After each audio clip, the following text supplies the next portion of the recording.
One of the things that we had to ask over and over is we had to ask everyone to believe in the vision, to believe in the leadership, to believe in your team, and to believe in yourself. And we would tell them in no uncertain terms, it's okay if you don't believe, but if you don't believe, you have to leave so that you make space for someone who will believe. So there was a fair amount of turnover during that period, but we also were able to bring in incredible talent, not only recruiting and hiring, but acquiring talent like the Expert City team, like the Net 6 team, like the NetScaler team. Executives and leaders and founders from all of those companies became high-level executives at Citrix because we were building together, practiced humility, respect, and integrity in everything we did, whether it was internally or externally. Culture, as the saying goes, eats strategy for breakfast.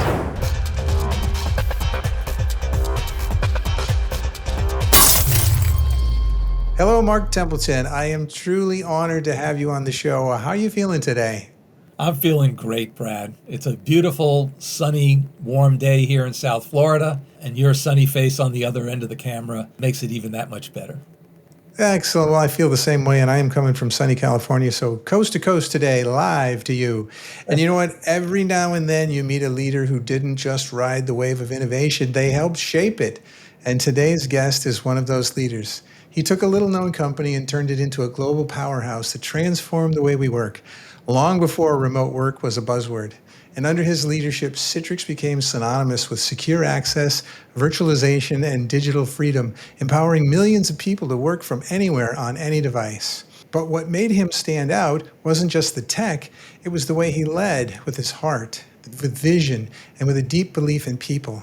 And today we sit down with Mark Templeton, former CEO of Citrix, to explore how he helped rewrite the rules of enterprise computing, how he made big bets, handled big failures, and stayed human in the process. We'll talk about the early days, the breakthrough moments, the competition with Microsoft, and what he sees coming next in the age of AI. So buckle up. This isn't just a trip down memory lane. It's a masterclass in leadership, culture, and bold thinking. Welcome, Mark. What do you think? Are you ready to tell the story, the big story today?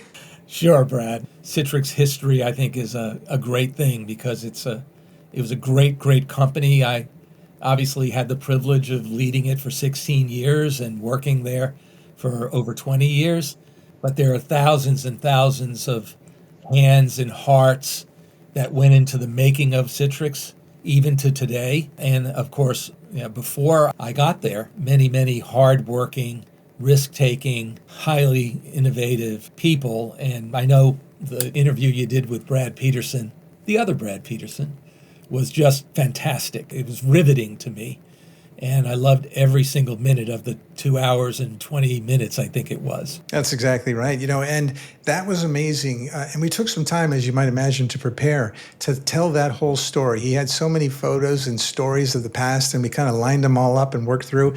A podcast usually lasts about an hour, but when there's just that much amazing stories and content to share, you really don't look at the clock.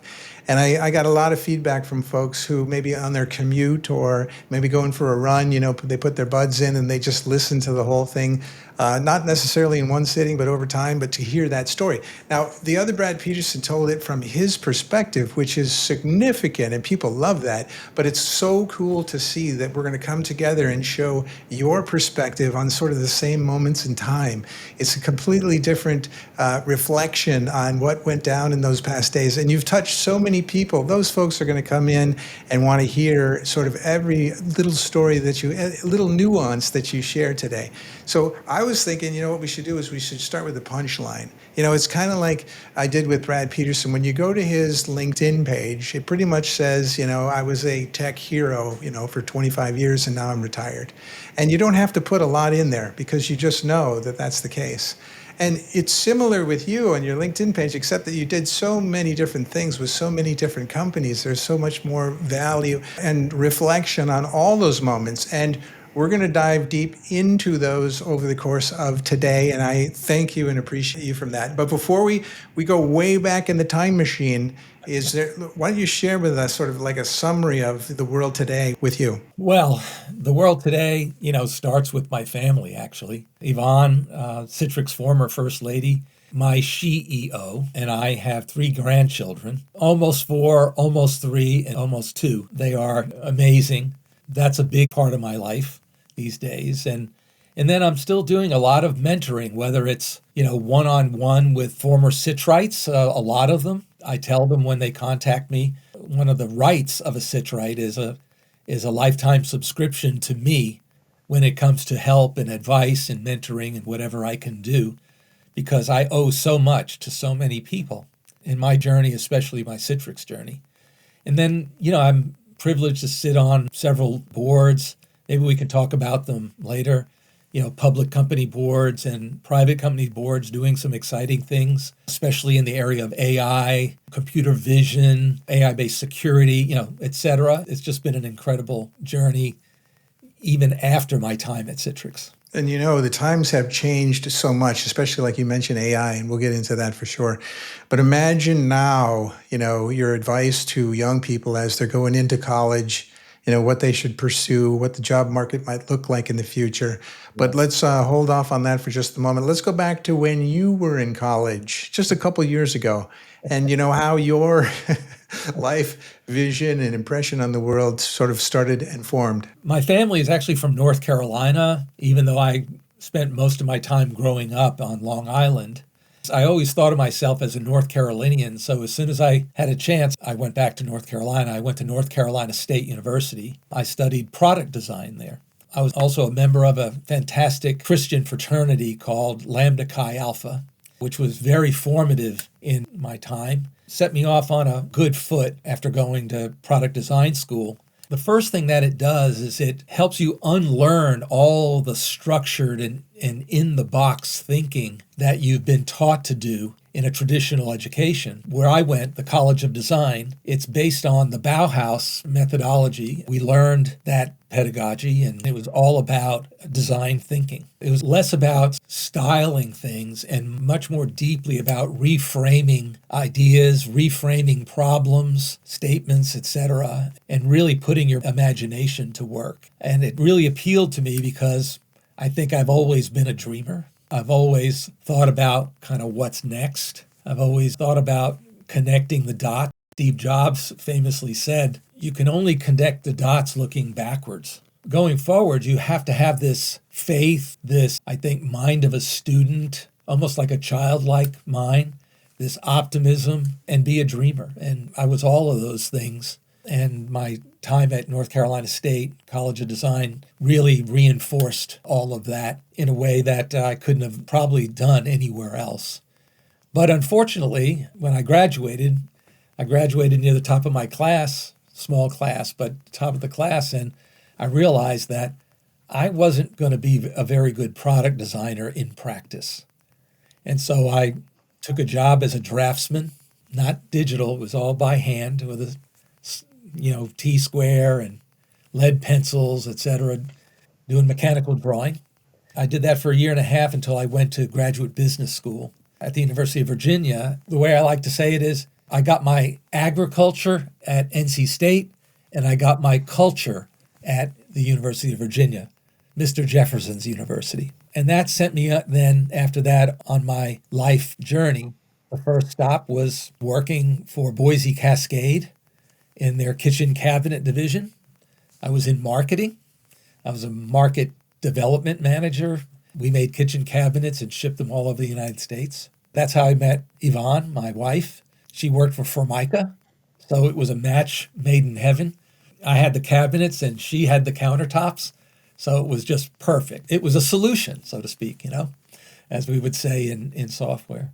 I spent some years, I'd like to describe them, doing startups, and the way I like to describe them is I was a software migrant worker. Like migrant workers go wherever there are fruits or vegetables, fields to be harvested. We went wherever there was an interesting startup to be a part of it.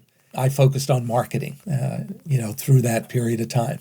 Very cool. Yes. Now, and so it's interesting you went for the technology degree and you found yourself in marketing. So now you could actually take, technical ideas and actually share them, but motivate people to desire your products. You got that figured out early on. And I know there's another story you used to tell also about the automotive space and the reliability of cars tied into the number of parts in those. Was that something that you learned in college as well? Yeah. So between years in graduate business school, everyone's required to do an internship and write kind of a supervised business study is what it was called. I got a job at Buick in the 1 million square foot gear and axle factory up in Flint, Michigan. Our job was to turn out 1,900 rear axles complete every day. And in the back door would come truly raw materials like ingots of iron and so forth, all right? And out the front door, we would ship a complete brake. We made the brakes, the drums, the discs, all the gears, heat treating, everything. And so I went to a seminar that was put on by I think it was VP of Quality. And in those days, remember, this would have been in 1976, 7. The Japanese auto manufacturers were just killing American manufacturers in a lot of ways. And so it was a fascinating seminar I'd never forgot because he basically said, we're being thrown under the bus because people think we have inferior people in our factories and we just make inferior products. And the fact of the matter is we have a math problem, not a people and manufacturing problem. The math problem goes like this. In an average car, and I can't remember the number he used, but let's say it has 100,000 parts. If every single part is 99.9% reliable, the car as a whole is about 85-ish% reliable. The Japanese, however, were making cars with half of that, 50,000 parts. And if 50,000 parts are 99% reliable each, then the car as a whole is over 95% reliable, which then gave them an advantage on lower costs, lower warranty, better service, obviously a better customer experience. So it was all about the design. That was a really important lesson. I've carried it through my entire career. The only way to simplify something, make it faster, make it cheaper, make it better, is to eliminate parts. It really is that simple. So I learned that at Buick, and I've carried it. And even when I got out of business school and I went to work for Boise Cascade, right after that, I actually joined another fellow, and we started a factory that made hardwood moldings, kind of the moldings that go around doors and windows, etc. We were based in Elkhart, Indiana. Our customers were RV manufacturers, manufactured housing. We sold a lot of parts to the Amish cabinet makers in Indiana. We sold a lot to DIY places like Home Depot, etc. So along the way, my partner said, hey, Mark, we got to get our yields up because in that kind of business, you start with a rough board and it has knots in it, right? You have to make all these parts between the knots. And so it's like a butcher. You have to sell the entire pig, including the squeak, all right, the oink, all right? So we had to sell everything, the knots, the sawdust, the off-ball pieces at the end in order to make a profit. So I said, well, look, let's use some software to help us do that. So I went out and looked for some software. I came back and I said, it's bad news. There's no software that'll help us do this. He goes, what do we do now? And I said, well, I'll just write the software. And he said, do you know how to do that? And I said, no, but how hard could it be? That's really what set me off on my software career because it was so challenging. It was so impactful to our factory and all the families we employed at the factory, probably about 100, which we were very proud of. And it just made us a better business, and we were very innovative as a result. And I just got smitten by software. And I said to Yvonne after we started using it, I said, Yvonne, I'm giving up my career in hardwood, and I'm going to start my career in software. I don't know how I'm going to do it, but that's what I'm going to do. And that's what set me off on my software journey. No, that's incredible. Now, it's crazy how you learned these lessons and brought them all together. You found, fewer parts, higher reliability makes a better product and a better user experience.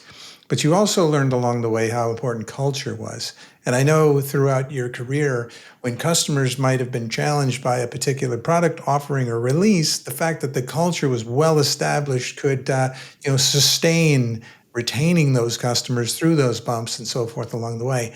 And then also, it's interesting to hear how that software element came in and you were self-taught, it sounds, to get into that market. So what is that story then? What was the first sort of high-tech software based? And there must be a path right there sort of in the back door of Citrix, or maybe the front door at some point.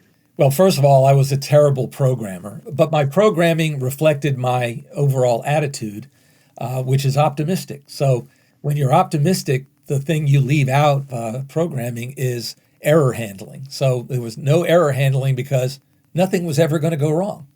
So I learned that the hard way. More seriously, I set off to try to figure it out.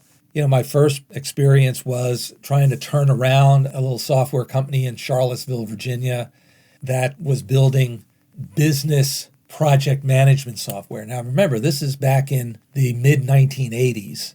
So it was DOS-based, but it ran over a Novell network. It used NetWare's Btrieve multi-user database, and it used NetWare's MHS, message handling service, for communications between people.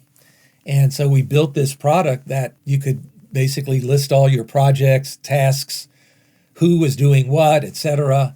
And then as things got completed, you check things off. Emails would go around to inform people. It would keep track of documents, et cetera. And it was some of the original groupware that was built along the same time that Lotus invented Lotus Notes. And that was my first true software company experience. And I spent about a year as CMO of a company called Land Systems. Maybe a lot of listeners know the product Landesk. I named the product, and along with my colleagues there, we had the vision for putting all of these technologies and pieces together to give the LAN administrator all the tools they needed to successfully run, a high performance, high availability LAN. We had a print spooler, we had screen sharing, we had all kinds of utilities built into Landesk.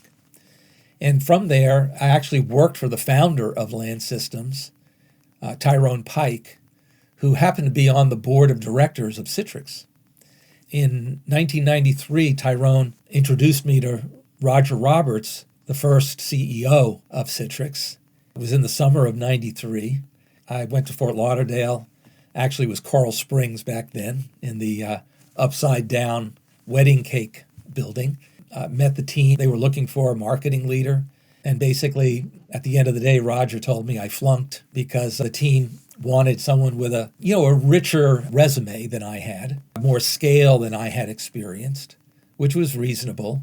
And then Roger told me, and his opinion was he thought I was there just on a fishing expedition, and I wasn't serious about it. And so whatever, he was probably right, actually. My family and I, we moved to Silicon Valley. I went to work for UB Networks, which was the networking division of Tandem Computer. And I worked on ATM to the desktop. I was group director of product marketing and had a fantastic experience. We lived in Los Gatos, a great place to live. Until January of 1995, my phone rang and it was Roger. I answered the phone and he told me that the CMO that they hired didn't work out and wanted to know if I was interested in having another look. And I said, no, not really. I've got a great job. It's great living out here in Los Gatos and Silicon Valley. And, there's lots of opportunity and lots to learn, et cetera. He wouldn't take no for an answer. So I think it took he called me like once every couple of weeks for about 4 months, all right? Until finally, it was probably early May of 95. He called. He said, look, it can't hurt to come take a look, see what we've done since you were here in 93. What's the worst that can happen? You just bring Yvonne. You'll have a long weekend here in South Florida, and there you go. I said, yeah, all right, I'll bite. And he goes, okay, there's one condition. I said, well, what's that? And he said, that when you're here, you have to decide.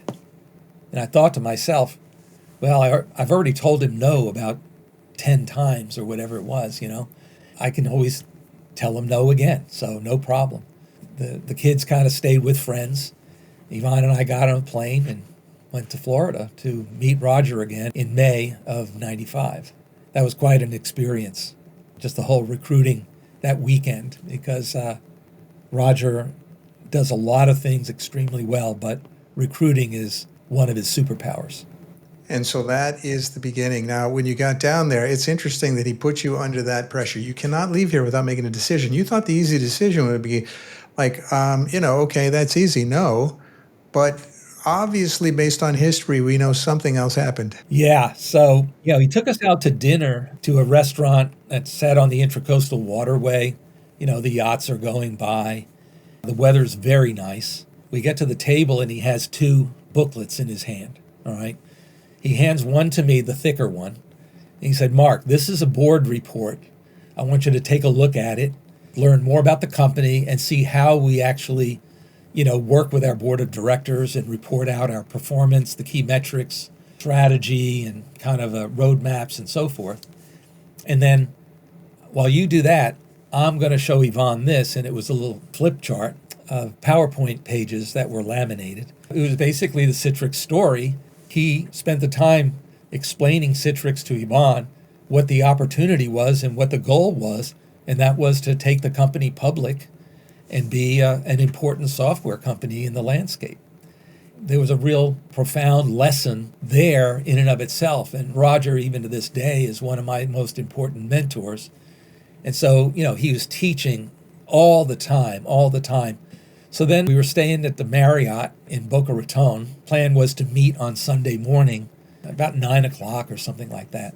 So he comes over to the hotel. We meet in the lobby. There's a coffee place there. Sit down, order some coffees.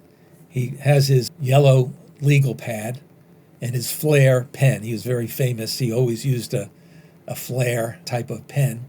And he said, okay, here, I'll use this. All right, he goes, all right, now we're going to, talk about the deal. So he starts writing down terms, salary. In those days, there was no bonus. There were stock option awards, of course, and he wrote those down.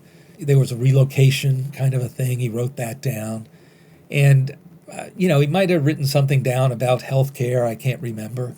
And then he said, is this good enough? And I said, no. He said, well, what's missing? And I said, well, when I signed on with UB Networks, they relocated us from the East Coast. So if I leave, they'll claw back a lot of those moving expenses. And he said, well, how much would it be? And I said, well, I think it's about $25,000. So he goes, all right, writes that down, $25,000. And I said, and I'm sure that if something happens here and we're not able to, go public, if, something happens, my wife and I will want to be put back, to California. Again, wrote that down. And he said, how does this look? And I said, looks pretty good.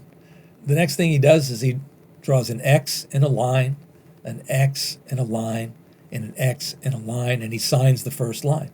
And I said, what's that third line for? He goes, that's for Yvonne. Call her down here so we can talk with her because she's got to sign too. So I went to the phone, called her down from the room. She came down. So Roger explained the offer, the terms, etc. She had some simple question, I think. Roger says, all right, are you ready to do this? And she said, not really, but, and then she looked at me, Mark, I'm going to do this, but on one condition, that if this doesn't work out, you're going to go back to California, get a real job, and you're going to shut up forever. Well, the rest is history because it worked out, and I joined Citrix in June 12th of 1995 as vice president for marketing. It was quite an interesting moment in my career when I think back on it. It's good to see in negotiations, everybody's got their one condition.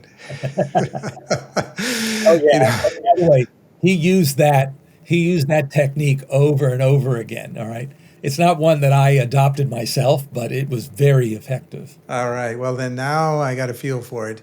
He's making this an offer you can't refuse, both you and Yvonne. Yeah. And there's an easy out if things don't work. But he really wants you down there because he completely believes in you. He believes in Citrix for sure. I imagine now, the moving trucks come and they bring you into Coral Springs and you walk in the door the first day and you have to be introduced to all that is Citrix to get your head wrapped around it and get this party started. Yeah. I go in the first day and we had like three floors of this building. They weren't all contiguous, all right? And I can't remember what floor. I think we were on the 5th floor.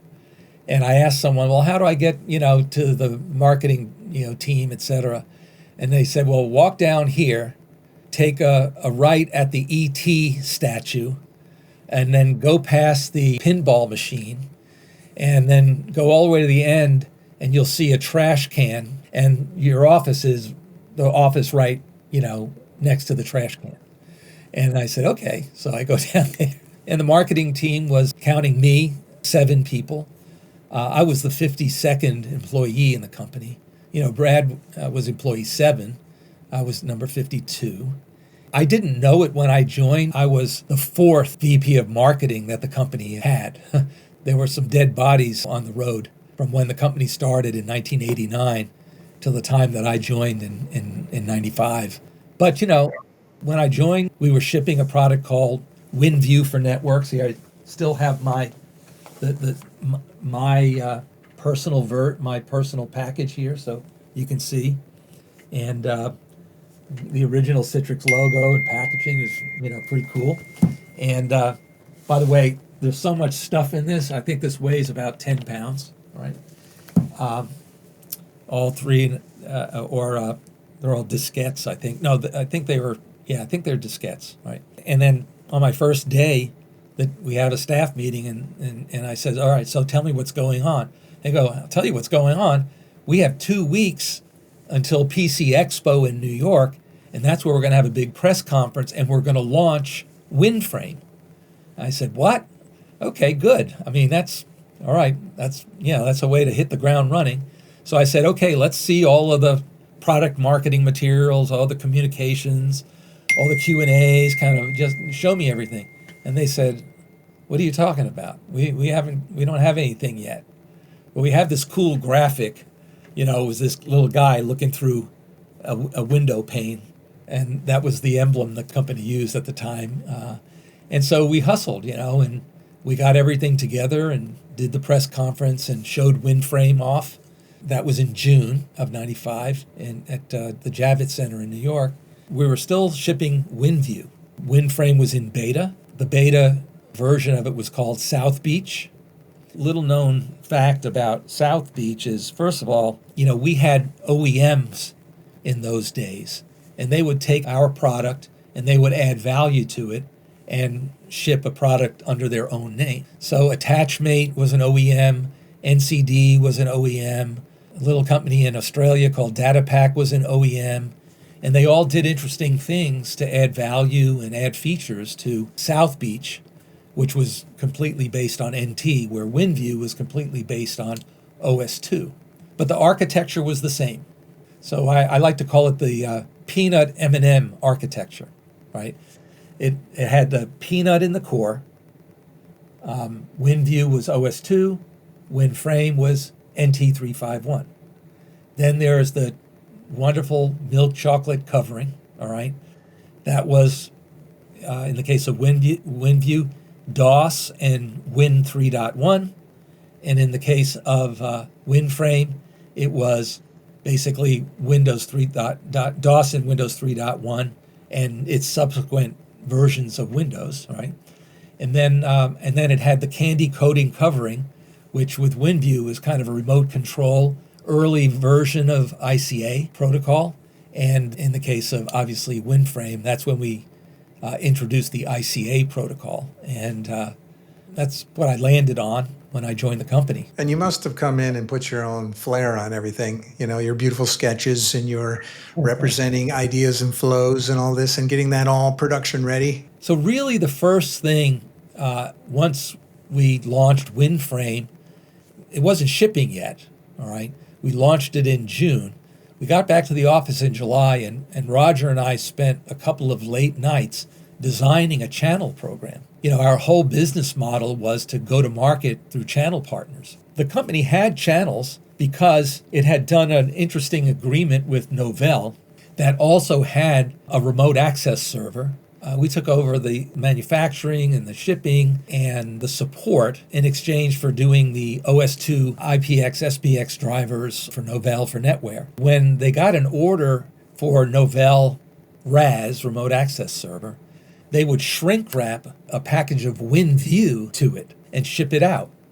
And when the Novell partner would get the package, they'd say, okay, I ordered RAS.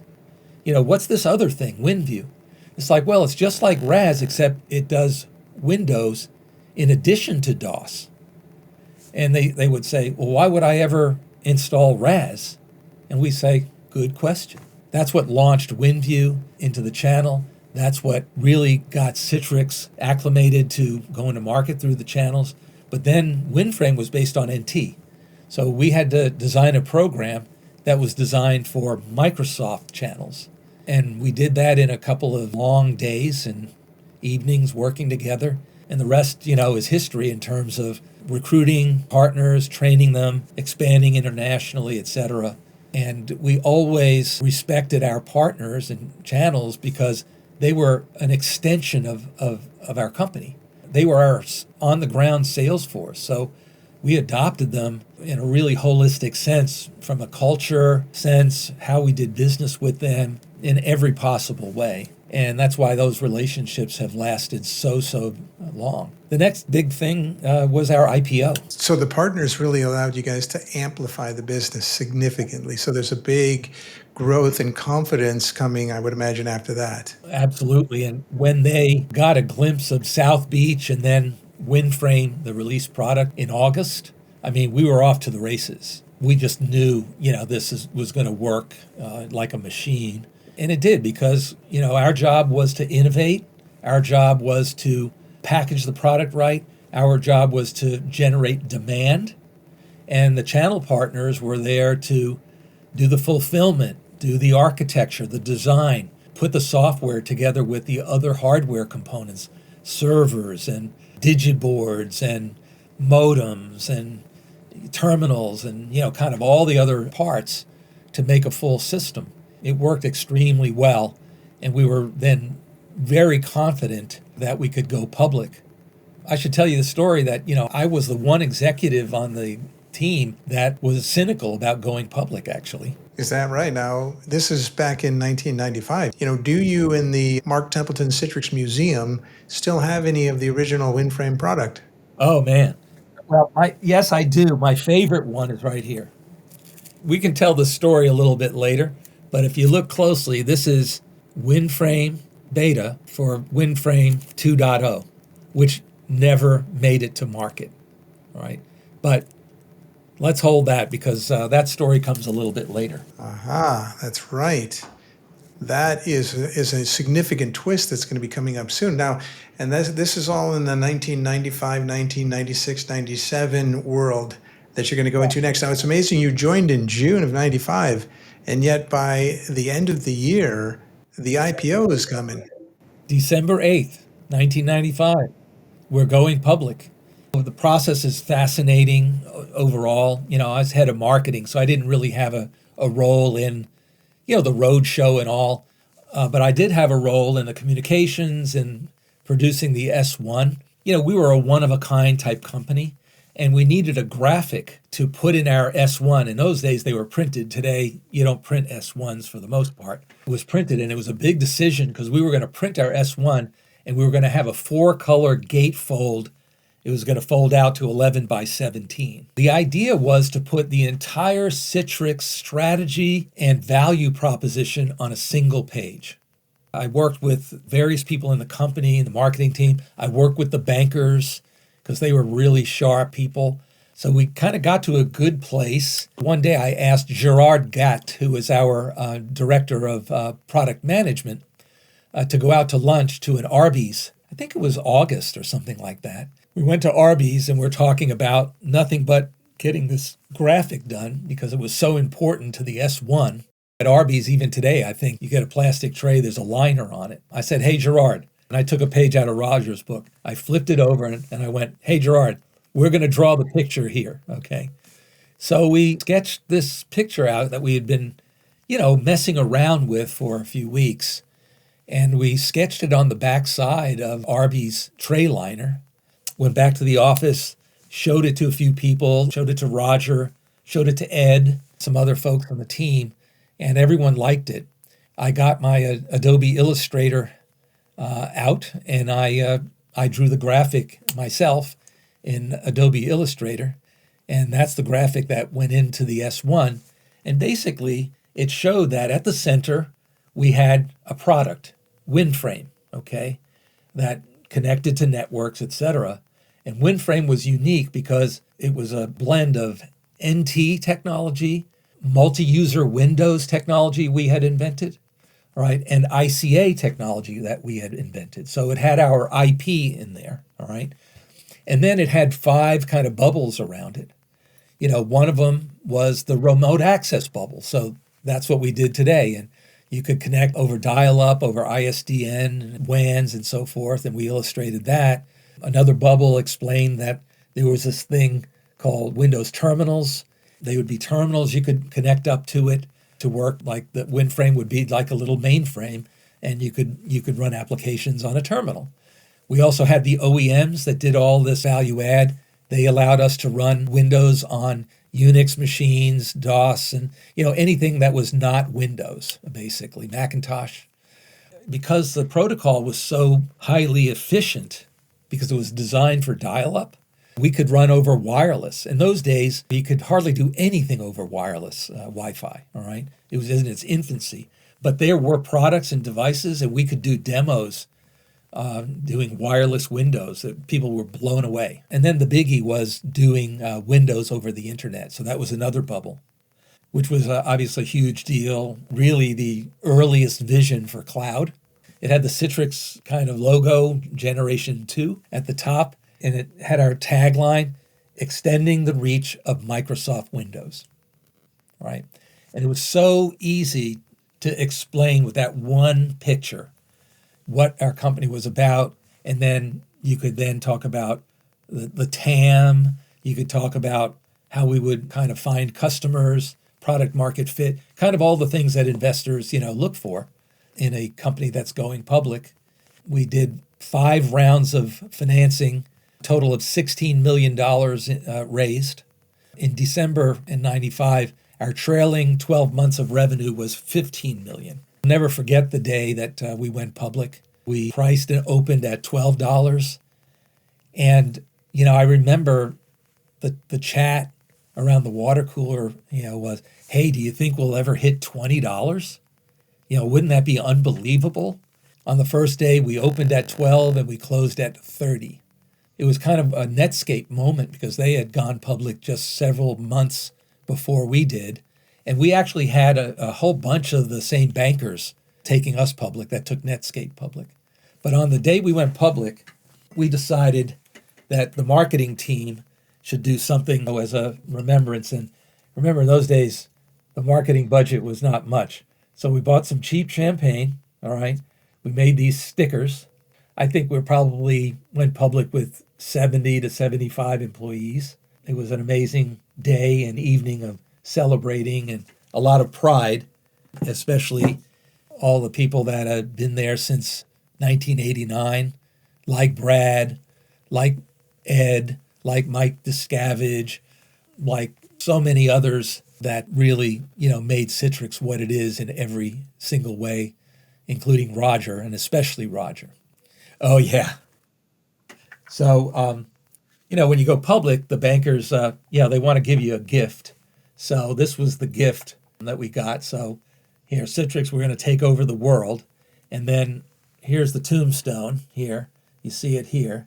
And then here's the illustration, kind of a simplified version of it was put right into the tombstone that they gave the whole executive team. That was pretty cool. And then 6 months later, the machine was working really well. We did a secondary offering. It was very successful. And then this was the gift that we got from Hambrecht and Quist, Robertson Stevens, and Needham and Company. I think this was from one of the vineyards that one of the founders of Hambrecht and Quist owned the vineyard. And so they made this special label to go on it. It's actually Belvedere. Well, that's amazing that you guys can IPO at 12 and 6 months later you can do a secondary offering at 30. 34. Yeah, exactly. Pull that financing in as well. That actually is a beautiful uptick. And, I've been fortunately a part of a couple of companies that have IPO'd, and it's an amazing feeling. Was everyone in the executive staff looking as December 8th, 1995 was the time to IPO or not? No, I mean, I'll tell you what, when Roger got us together at staff meeting in July, so about a little over a month after I joined the company, he said, I think I'm going to tell the board that we're ready to put the puck on the ice, which meant IPO. He went around the table.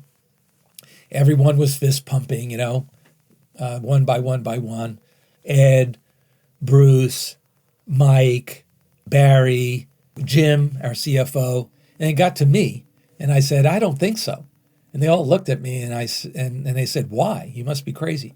I said, well, look, when we're a public company, I mean, we have to be able to forecast and really know what the outlook is and really explain what's going on to investors. And we haven't even launched our channel program, and we haven't even launched WinFrame yet. We launched it, we haven't shipped it yet. And they basically looked at me and they said, guess what? All those things are your job. That's why you're here. Okay. And I said, but we'll never build a large-scale software company in South Florida because I came from Silicon Valley. And in Silicon Valley, everyone moves around the ecosystem. And so when you're there, Adobe, Cisco, Intuit, you name all the companies up and down 101, they're training your future employees. In South Florida, we were a destination. So we had to do a lot of importing of people. So luckily I was wrong, but we had to be very cognizant that we were a destination in our recruiting and so forth. And I was wrong. We could build a large-scale software company in South Florida. You just had to handle it in a different way and deal with, your sort of pluses and minuses and sort of accommodate for those. Yeah, what the best thing about it was, Brad? We weren't influenced by Silicon Valley. I mean, there would be a lot of good ways, and there could be not so good ways, but mainly we could make it our own. We could have the culture we wanted to have, right? We could do things the way we thought they should be done. We didn't have the pressure of Silicon Valley peers breathing down our neck in terms of the way we were doing things. And our culture, when I joined the company and interviewed, I asked everyone I talked to, how would you describe the culture? Everyone said, from Roger to everyone on the executive team and a couple of the engineers I talked to, everyone said the same thing. We work hard, play hard, get results, and have fun doing all of that. That was the hallmark of the company, in addition to the amazing products we made.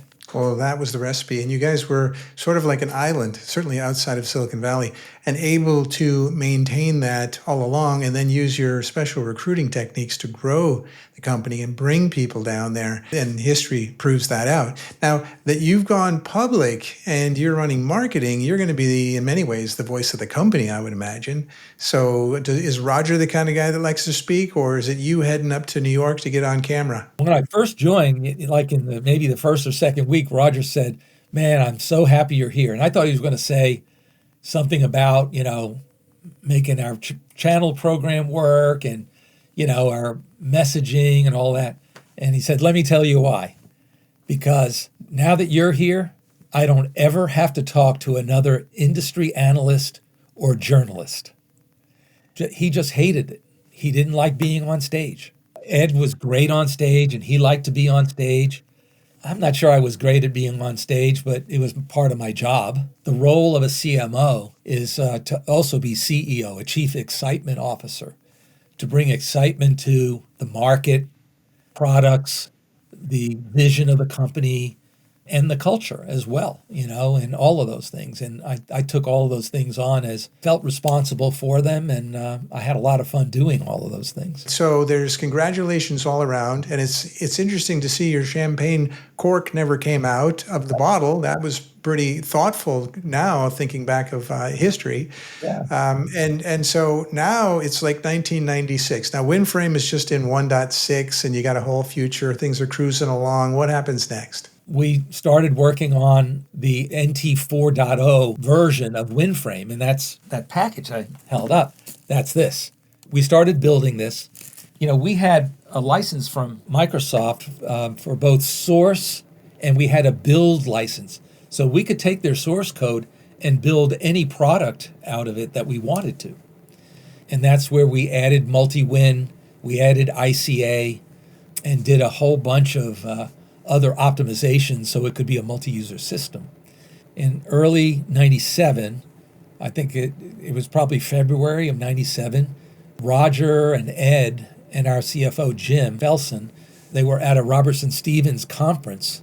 Microsoft, when they did a presentation there, they told the audience that they were working on a similar kind of solution. We found out later the code name of the project that they were referring to was Hydra. They had actually acquired some software from a company called Prologue based in France that they were basing this on. And they also said that they might or might not license NT4 to Citrix. Instantaneously, we had to make a press release because everything had to be disclosed, of course, public market, and our stock just plummeted 60% overnight, instantaneously. It was a stressful, chaotic time, as you might imagine. Roger, our intrepid leader, sent Ed, one of our great engineers, Andy Sturgiadis, Barry Doxwell, our VP of Corporate Development. He sent them out to Redmond with one-way tickets. And Roger said, get a deal done or don't come home. It took about 3 or 4 months. We got a deal done. It was a very short time between signing the agreement and then making that public, okay? I'll never forget it. We went to New York to have a press conference, and Paul Maritz, who was our Microsoft executive who worked for Bill Gates, who was just an amazing man. Without Paul Maritz, there would be no Citrix. I promise you that. We were in the same hotel, and we're writing press releases in the middle of the night. And I had to figure out what our messaging was and kind of how we were going to position all of this. I made a battlefield decision and called our project to work with Microsoft, Project PICAsso, all right? I called it PICAsso because obviously PICAsso was very creative, very imaginative, and a fantastic artist and innovator. And Picasso's name has ICA, the letters in his name. And so as we launched Project PICAsso at the press conference, and that was going to run on Microsoft Terminal Server, which Microsoft announced on that day. So that was a big deal. We got an amazing coverage all around, but USA Today, the entire business section was the story. The headline was "The Mouse That Roared." It had great photos of Roger and Ed holding the packaging, etc. We were all quite happy. And the most interesting thing was that while the stock was in the tank, the business just kept on going. To keep spirits up, we made some T-shirts. I remember one of them said, "No crybabies." We just had to deal with the cards that we had been dealt. Ed and the team did a fantastic job of crafting a deal. Luckily, we had a year to build PICAsso, which then became MetaFrame. Once we did the deal with Microsoft, Roger, it wasn't long, maybe 3 or 4 months later, he announced to the board that he intended to retire as quickly as practical. That was late 97, and in the fourth quarter of the board meeting, the board appointed me president effective January 1st of 98, and then Roger was still CEO, and that was my training wheels year. And to prove myself, I guess, to the board and all, Roger taught me everything he could teach me in that year. And then in January 1st of 99, he retired, and I became president and CEO, and we were off to the races. And the velocity of the company was just incredible. So that year we went public, 15 million. Okay, that was 95. 96 was 45 million. 97, 125 million. 98, 250 million. 99, 470 million. I was very lucky to get past the baton. First time CEO, public company, high growth, highly profitable. Roger told me 3 things. Good luck, because luck matters. Second thing he says, we got a good thing going here. Don't screw it up. And the third thing, which took me a long time to figure out, he said, Mark, look me right in the eye, make it your own. And what he was saying was, you got to do it your way. You can't wake up one day and each day and say, what would Roger do? That's what he was trying to tell me. But it took me a few years to really understand that. And luckily, we had such velocity and altitude, I could learn on the job. And I mean, it's kind of one of the most amazing blessings I've had in my life, is to have that trust, but also have that altitude from which I could learn from our team, our customers, our partners, and keep propelling the company forward. Doing television interviews on CNBC, which were always fun and challenging after we reported earnings. The catalyst was the Microsoft deal that then was the catalyst to then Roger retiring and me sort of getting appointed to follow in behind him in his gigantic set of shoes. Yeah, and those are those critical years. So many people came in, later, certainly I did, coming in 2004. I didn't know all those details. I think a lot of folks are going to love listening to this interview, this podcast, to get that data. Because, if you look back in any company, they have those pivotal moments where they could have just completely cratered and shut down or gone on to be very successful. So many companies have different points where they can point back to. It's interesting to see, the market, the stock market, tries to predict the future. And so when it saw that press release from Microsoft, its prediction is you guys are done, right? And you and the team going up there and having conversations for 4 months to try to find the value and convince Microsoft that that partnership is still good for them, as well as you. And then you had Moritz, there as an inside person that really understood it as well and was your champion in many ways, it sounds like, to succeed. Boy, the gyrations you went through, the real-time, on-the-job training that you had in that role, right next to Roger, preparing yourself for that CEO spot. He knew to go and get you and Yvonne to sign. When he promoted you to the CEO, did he also have Yvonne sign that contract? Well, there actually is a pretty good story there. I was getting encouragement to put my name in the hat when he announced he was going to retire. I really did not want to be CEO, honestly, Brad. I never had a goal to be CEO, et cetera. I was having a lot of fun as VP of marketing. I had lunch with Roger to get some advice. So we went to this Chinese place we like to go to have lunch. So I asked him for some advice, and his advice was, this is a role I don't want. That's why I want to retire, okay? And you have to make sure you want it, and you need to go ask your family, okay? Because you need to really understand what this means. I said, okay. When he wanted an answer to something, you had to give him a very specific answer. So I said, okay, I'll come back with an answer in 3 days. So in 3 days, I talked to my family all about it. I didn't really know what it entailed that much, but they could see how much joy and belief I had in Citrix. They encouraged me too. So I went back to Roger and I said, okay, Roger, please put my name in the hat. He goes, okay, but there's one condition. And I said, okay, what's that? And he said, the condition is that if you don't get the job, that you won't leave the company. And I go like this. I said, Roger, no sweat. And I go, sleeves out of my vest, because I don't want the job in the first place. Okay? And so he laughed, he chuckled. Then the next thing I know, after the board meeting, he calls me in and says, here's what the board has decided. Decided to appoint you president, and if everything goes well, no guarantees, but I assume that you'll become CEO after some period of time. And that happened in January of '99. It was a heady time because we were growing so fast. We were a NASDAQ 100 company.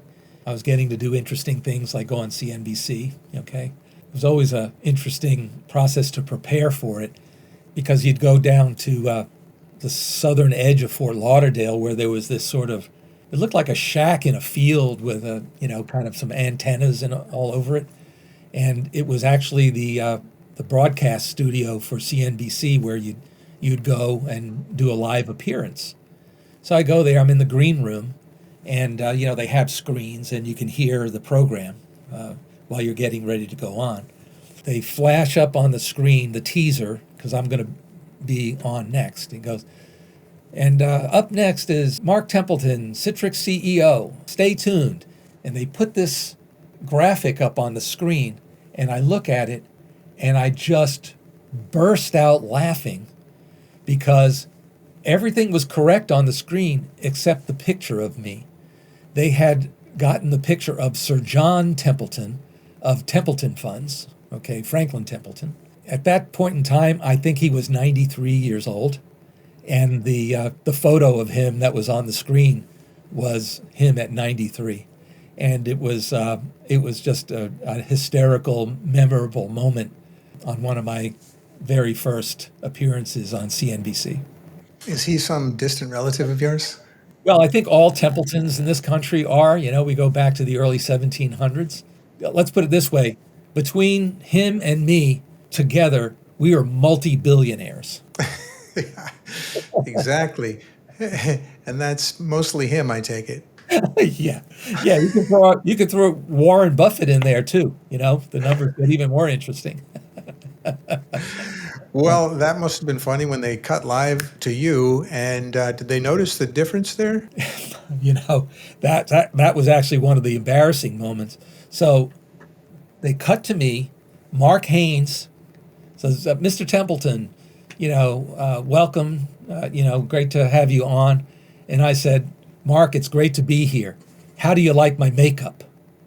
And they had no idea what I was talking about, in that, there was the photo in the teaser, and then they see a guy who is like 40 or 50 years younger. They didn't say, oh, yeah, Mark, it makes you look 40 years younger. Right, they didn't say that. It went no idea. right over. They didn't pay any attention to the teaser, okay, at all. And so he kind of stuttered. He goes, yeah, it's you look good, And then he just started firing questions at me. So it was an embarrassing moment. After which I realized what happened. All right, and I sent a nice email to him apologizing because I thought they had actually seen that Sir John Templeton's photo in my place there.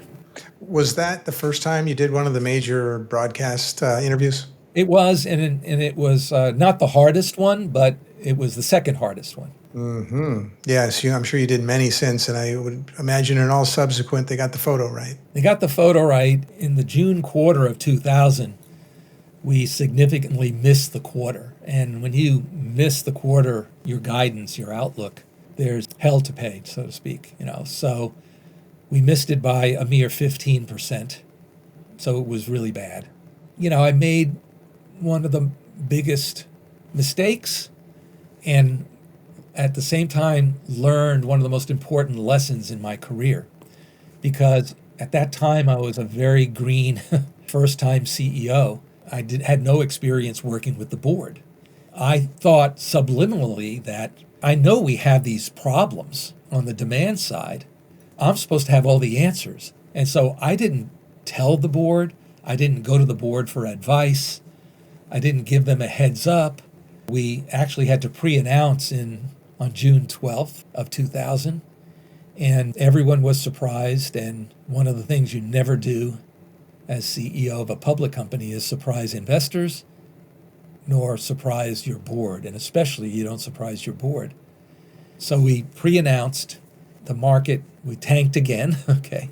Our stock tanked again. CNN Moneyline called, Stuart Varney called, and our PR department and wanted to interview me. I had been under my desk for days and, I probably hadn't shaven much. And so I crawled out from under my desk, and a gal, his name was Lori Lilac. She was in our investor relations department. And she went on to be in our treasury department and have a great job and career there. But anyway, she convinced me that, Mark, you need to do this. They put me in this little tiny office that was unoccupied. In those days, we were building offices. I think they were 10 by 10, all right, for a private office in those days. And then the CNN satellite truck pulls up into the parking lot. They roll the cable out, et cetera, the camera and all. I sit in the chair. Lori, who's very light-skinned, she said, Mark, you need some makeup. So she took her own makeup and, puts her own makeup. Of course, I was already white. I actually looked even whiter, okay, as a result. And they put the earpiece in. And I hear the music playing, the Moneyline music playing, and Stuart Varney comes on. Welcome to Moneyline, Stuart Varney. NASDAQ plummeting 106 points, leading the drop. Citrix Systems, we have CEO Mark Templeton. Next. I almost fell off the chair. It was the toughest. I still get choked up today just kind of flashing back to it because it was a tough moment. But again, I learned a super important lesson, and that is leading from the front. All right. So when things are going great, let the team get all the credit, put them out front, et cetera. Make sure, you're there. But when, what hits the fan, it's time for you to lead the charge. Okay.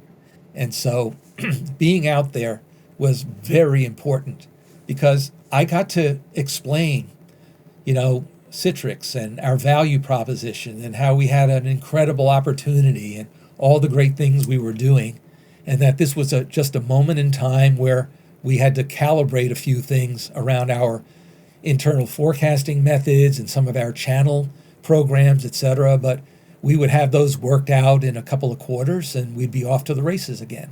And so it was a really, really important moment, kind of own it and speak your piece and then sign off and then get busy fixing things. That's what I did. That was the June quarter of 2000. The dot-com bust was just right on top of everybody at the same time. So we weren't the only company blowing up. We had plenty of company, but we could fix our problem. The dot-commers that had no revenue or, whatever their problems were, they had bigger problems than we did. It wasn't anything even close to a near-death experience, but it was painful, for sure. When you sit in that seat and get that earbud, do they give you the questions ahead of time so you can have your thoughts sorted, or is it surprise, surprise, surprise? No, it's surprise, surprise, surprise. And of course, our investor relations group, it was an awesome guy, Scott Davidson and Lori running our investor relations. While I was, on TV, Scott was on the phone talking to investors, and Lori was coaching me through. And so she grilled me, and she practiced me a little bit, on whatever she thought I needed to be practiced on. No, you have no idea what they're going to ask you when you go on. It kind of feels like you rehearse the messaging that you really want to take, that airtime to convey, and independent of the questions they ask, so you're going to get those sound bites out. Yeah, well, that's media training 101. Answer the question you want to answer and deflect the others. I didn't get an A in media training ever because, I'm reasonably transparent. Telling the truth is super important, and answering a question that gets asked is a respectful thing to do. And so that media training, I always had a problem internalizing it just because of my wiring. You get through it, and I think in the end, people respect you for being honest and being authentic and taking a hard question and answering it in an authentic way. Yeah, no, I agree. And they can tell. They know when you're kind of dodging and not answering the question. And like you said, I think it's a nice balance of being genuine enough to answer the question, but also to really take the time to get the messaging out that needs to go out so the confidence can still be there. And so I think you did that. Now, when you came out of that scenario, there's new products coming. There's MetaFrame, various versions. You're starting to hit events now too, with Thinergy and then the others that are coming. So why don't we shift gears and start talking about that? One of our key demand creation strategies was to hold these conferences. In the late 90s, the conference for customers was called Thinergy. It's because we were selling a solution to make client-server computing thin, because everyone knew in those days apps were fat, pipes were thin, and so we did thin client-server computing, and we called the conference Thinergy. And it was great, it was well attended, it was a lot of fun. When the .com sort of thing started to happen, we changed the name of the conference to iForum, because everything was an I something, I for internet.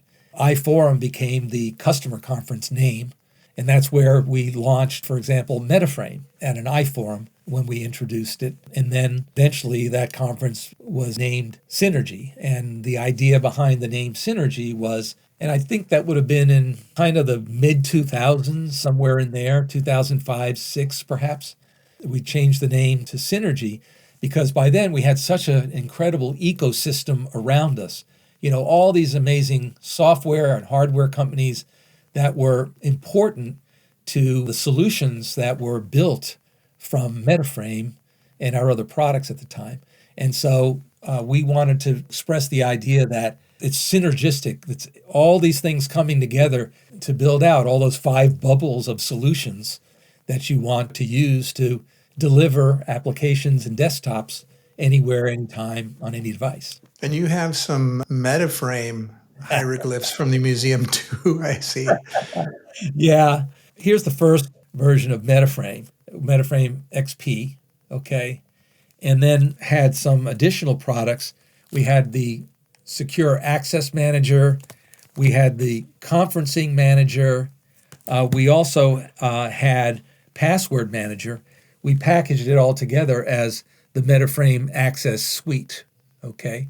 So it was a suite of 4 things: the server, Password Manager, Access Manager, and Conferencing Manager. That set us off on a pretty amazing course that, finally sort of came together, that led to a number of important acquisitions and additional products, including bringing Net6 on, which is how you joined the company, along with Murley and Gordon, and a lot of great engineers and great folks. And it was our first outpost in Silicon Valley, actually. That's right. Late 2004 is when I was fortunate enough to meet you and join the company. There's certainly a lot of stories around that.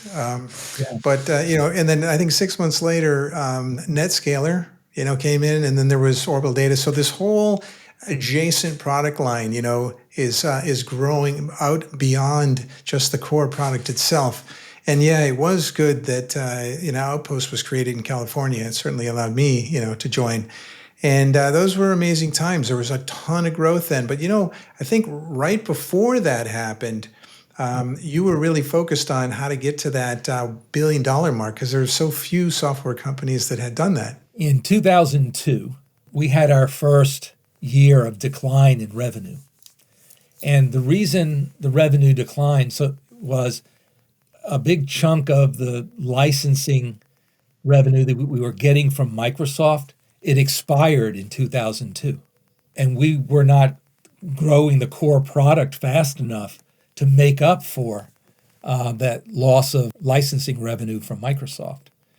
We had this decline from $562 million in 2001 to $527 million in 2002. In 2001, we thought we were going to get a second product. We did this acquisition of Sequoia Software. We paid $185 million for the company, 225 employees, mostly all based in Columbia, Maryland. We thought this web portal software would give us a product to put in front of not only MetaFrame, but all kinds of other web-based applications and sites, etc., that were on an intranet, okay? That was the idea. We closed the deal in February, March of 2001. Sadly, in 6 quarters, we were basically closing it down almost entirely. We actually turned that software into, some people out there may remember, Enfuse Elite, okay? Don't blame me for all the product names, by the way. I just played a role. I didn't, and maybe I had to reprove them, but that was the best we could do. The idea was this would allow you to infuse all of your internal applications, documents, whether they were web or Windows or whatever, into one place that could be accessed from anywhere. It turned out to be an acquisition that didn't work out. We were closing it down in 6 quarters, and so we had failed. And it was very, very, very painful because we had to riff 225 people and their families involved, etc. We did it in the Citrix way with respect and integrity and sensitivity and empathy, but still, it was a riff. It was our first in history, and that was painful as well. It took us a while to get back on the horse, to get confident enough again and to do acquisitions again. In fact, we probably didn't do another acquisition for over 2 years because of the pain that we had gone through. But we hadn't given up on our vision, okay? We hadn't given up on our belief in Citrix, but we still had to craft a way forward. The board expected it, employees expected it, investors expected it. So we got busy imagining a world much bigger than us and where we would be a piece of it. That world was the world of the virtual workplace. So we made this video that was based on 10 core ideas that we had when it came to virtualizing the workplace.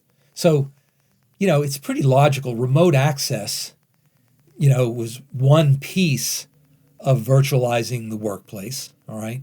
But if you added access to documents and collaboration and all kinds of other communications and a lot of other things to it, you could virtualize the entire workplace experience.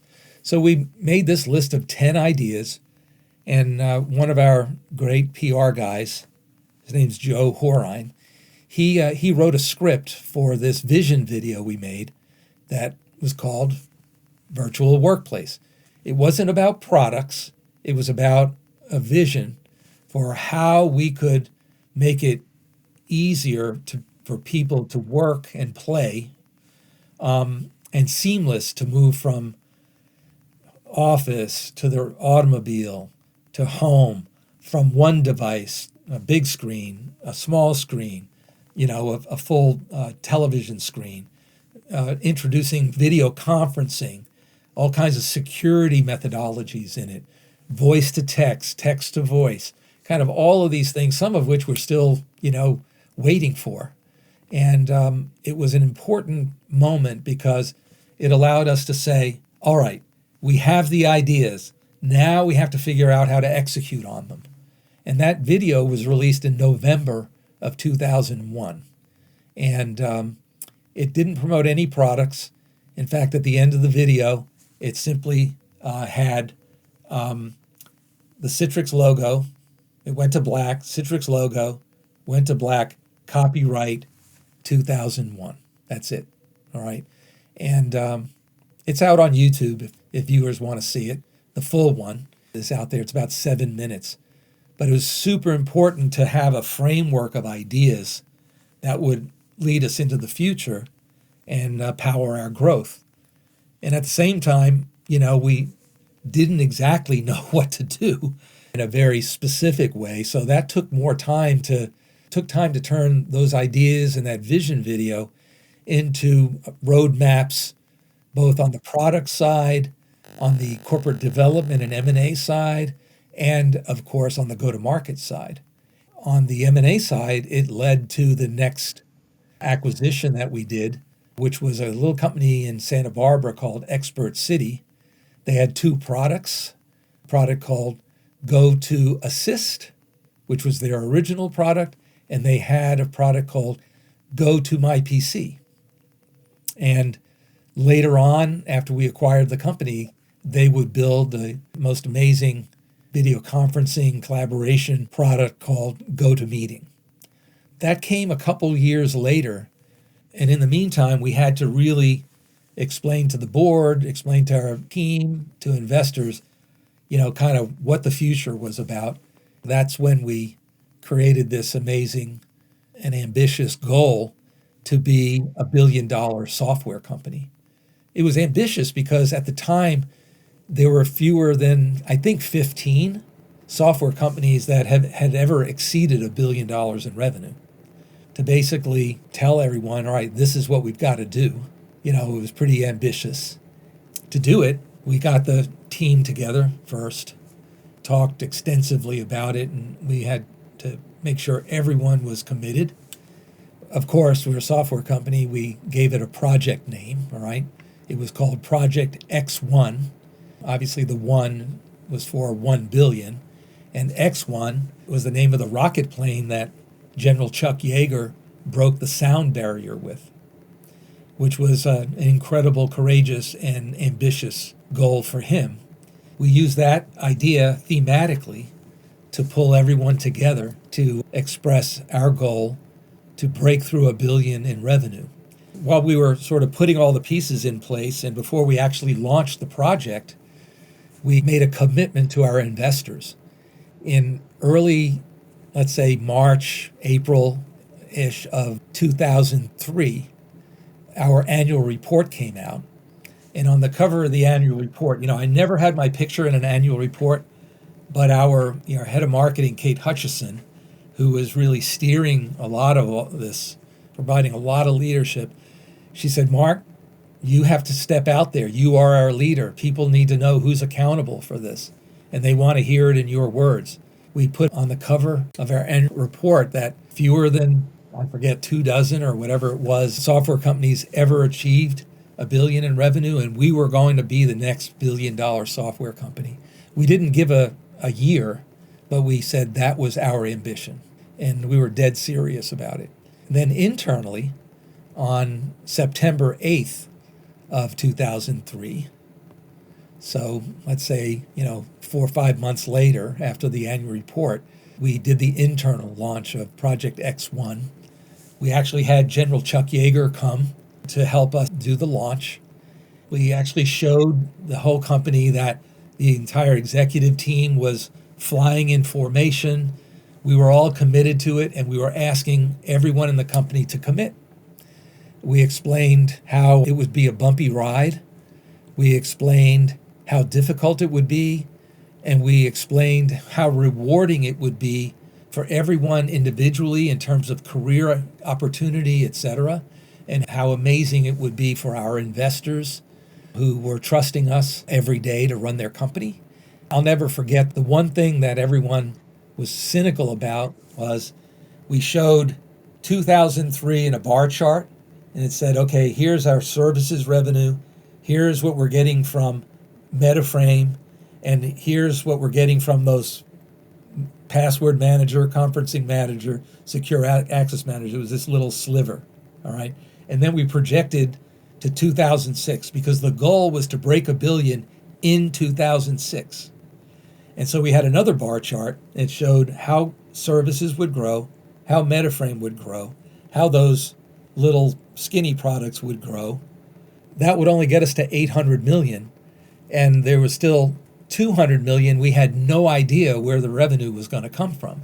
But we had the virtual workplace vision.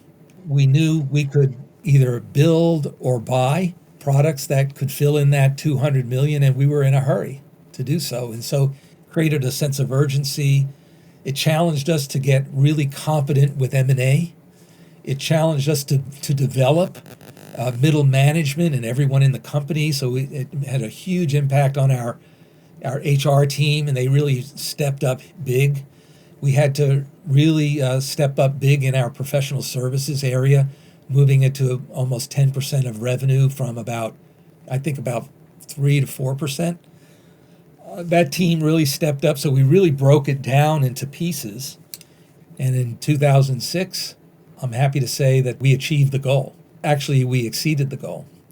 I'm still very proud of it. And in terms of memorabilia, I can't remember who we made this bottle for, all right?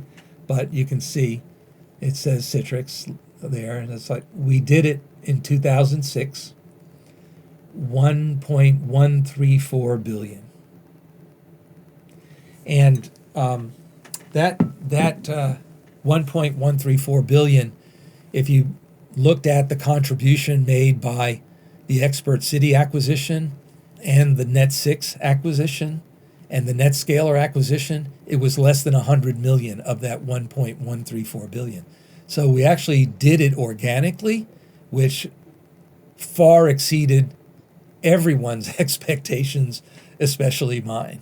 Well, that is very true. Your ambition was to grow and bring in adjacent products and build that product line. And eventually those things happened for sure. It might have taken a little longer.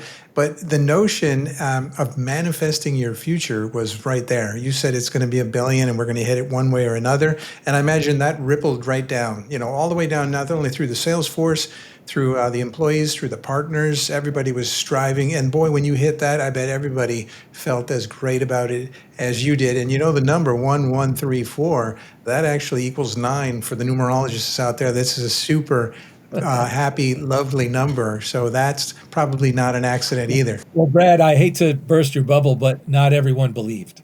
One of the things that we had to ask over and over is we had to ask everyone to believe in the vision, to believe in the leadership, to believe in your team, and to believe in yourself. And we would tell them in no uncertain terms, it's okay if you don't believe, but if you don't believe, you have to leave so that you make space for someone who will believe. So there was a fair amount of turnover during that period, but we also were able to bring in incredible talent, not only recruiting and hiring, but acquiring talent like the Expert City team, like the Net6 team, like the NetScaler team. Executives and leaders and founders from all of those companies became high-level executives at Citrix because we were building together, not sucking up companies and swallowing them. Well, that definitely won't burst my bubble because you know what? I'm an eternal optimist. That's why I assumed everybody was on board. But you're right. Have that honest conversation with folks. If you're there and you believe, be a part of what we're building. And if not, open that space up for someone who does. That's amazing. And I think, this is a great time to shift over to the focus on culture. How you had that notion of it all throughout, but it was really starting to form now because there's so many mouths to feed, as it were, not only with employees and partners and families. Yeah. Talk a bit about how you set and established, and then what was your guiding force for that? When we launched X1, I explained that in the virtual workplace video, there were a list of 10 ideas. Well, the number 10 idea, was to focus and deliver human outcomes. It's so hard for tech companies to break out of tech first, customer second. It's just a natural tendency for tech companies to do that. We adopted this crazy photograph of a person jumping on a trampoline, all right?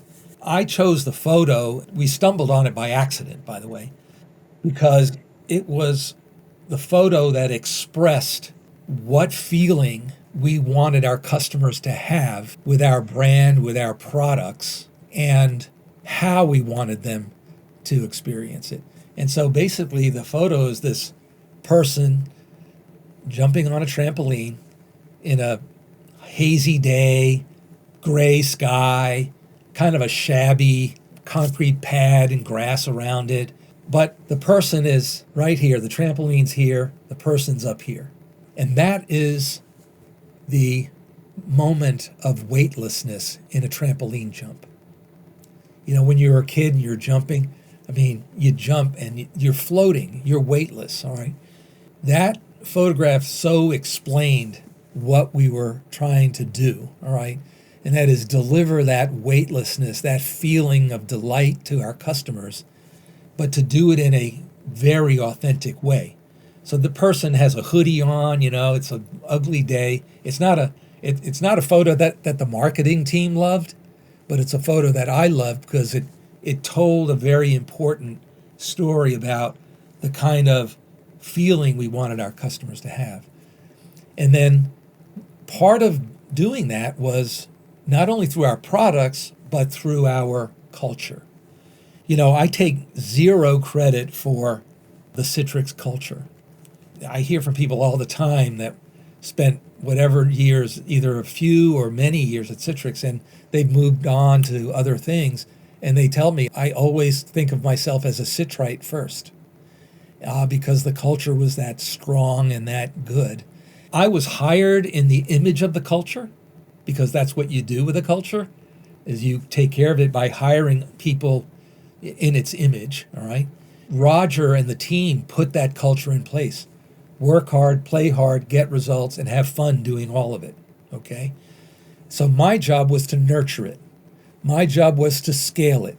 My job was to make sure that we could take it globally. And I say my job, I didn't do it by myself, of course. We reduced it down to 3 human values: humility, integrity, and respect.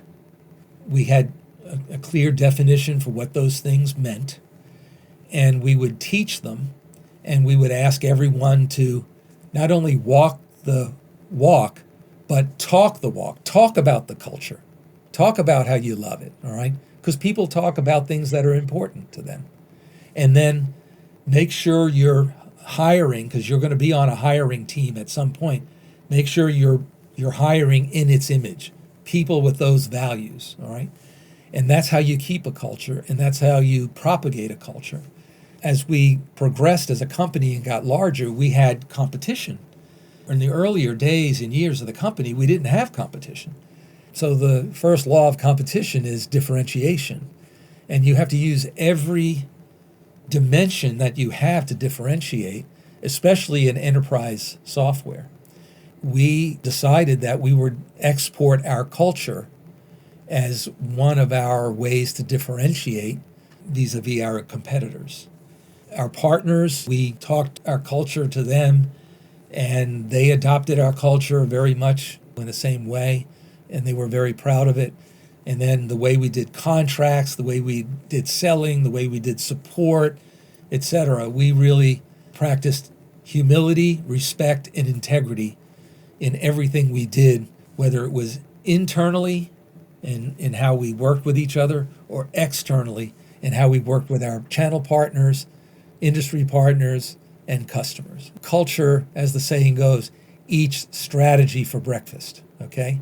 So when you get the right culture in place, the right culture, it's like ants on an anthill. It will figure out how to solve problems and how to survive and how to thrive. And then with a little bit of vision and leadership, it goes even better. Well, I've always experienced culture is set top down in the companies that I've worked for. So I'm glad when you entered in the early days, Roger handed you the culture baton, and or flag, and you waved it proudly for years. So that's also what I heard from the folks that would come to me and comment on their experience with you.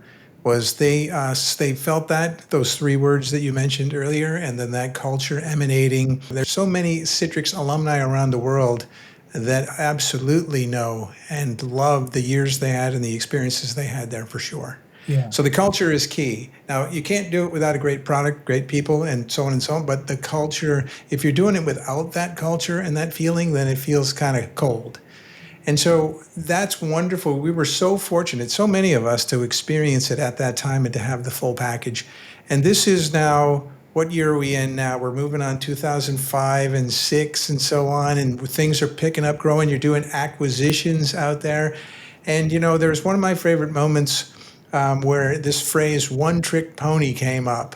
So maybe you want to tell that story. Yeah, well, our problem was we had MetaFrame, little add-on things, but we were still a one-product company. And we had for years tried to break out of that one-product company mold unsuccessfully.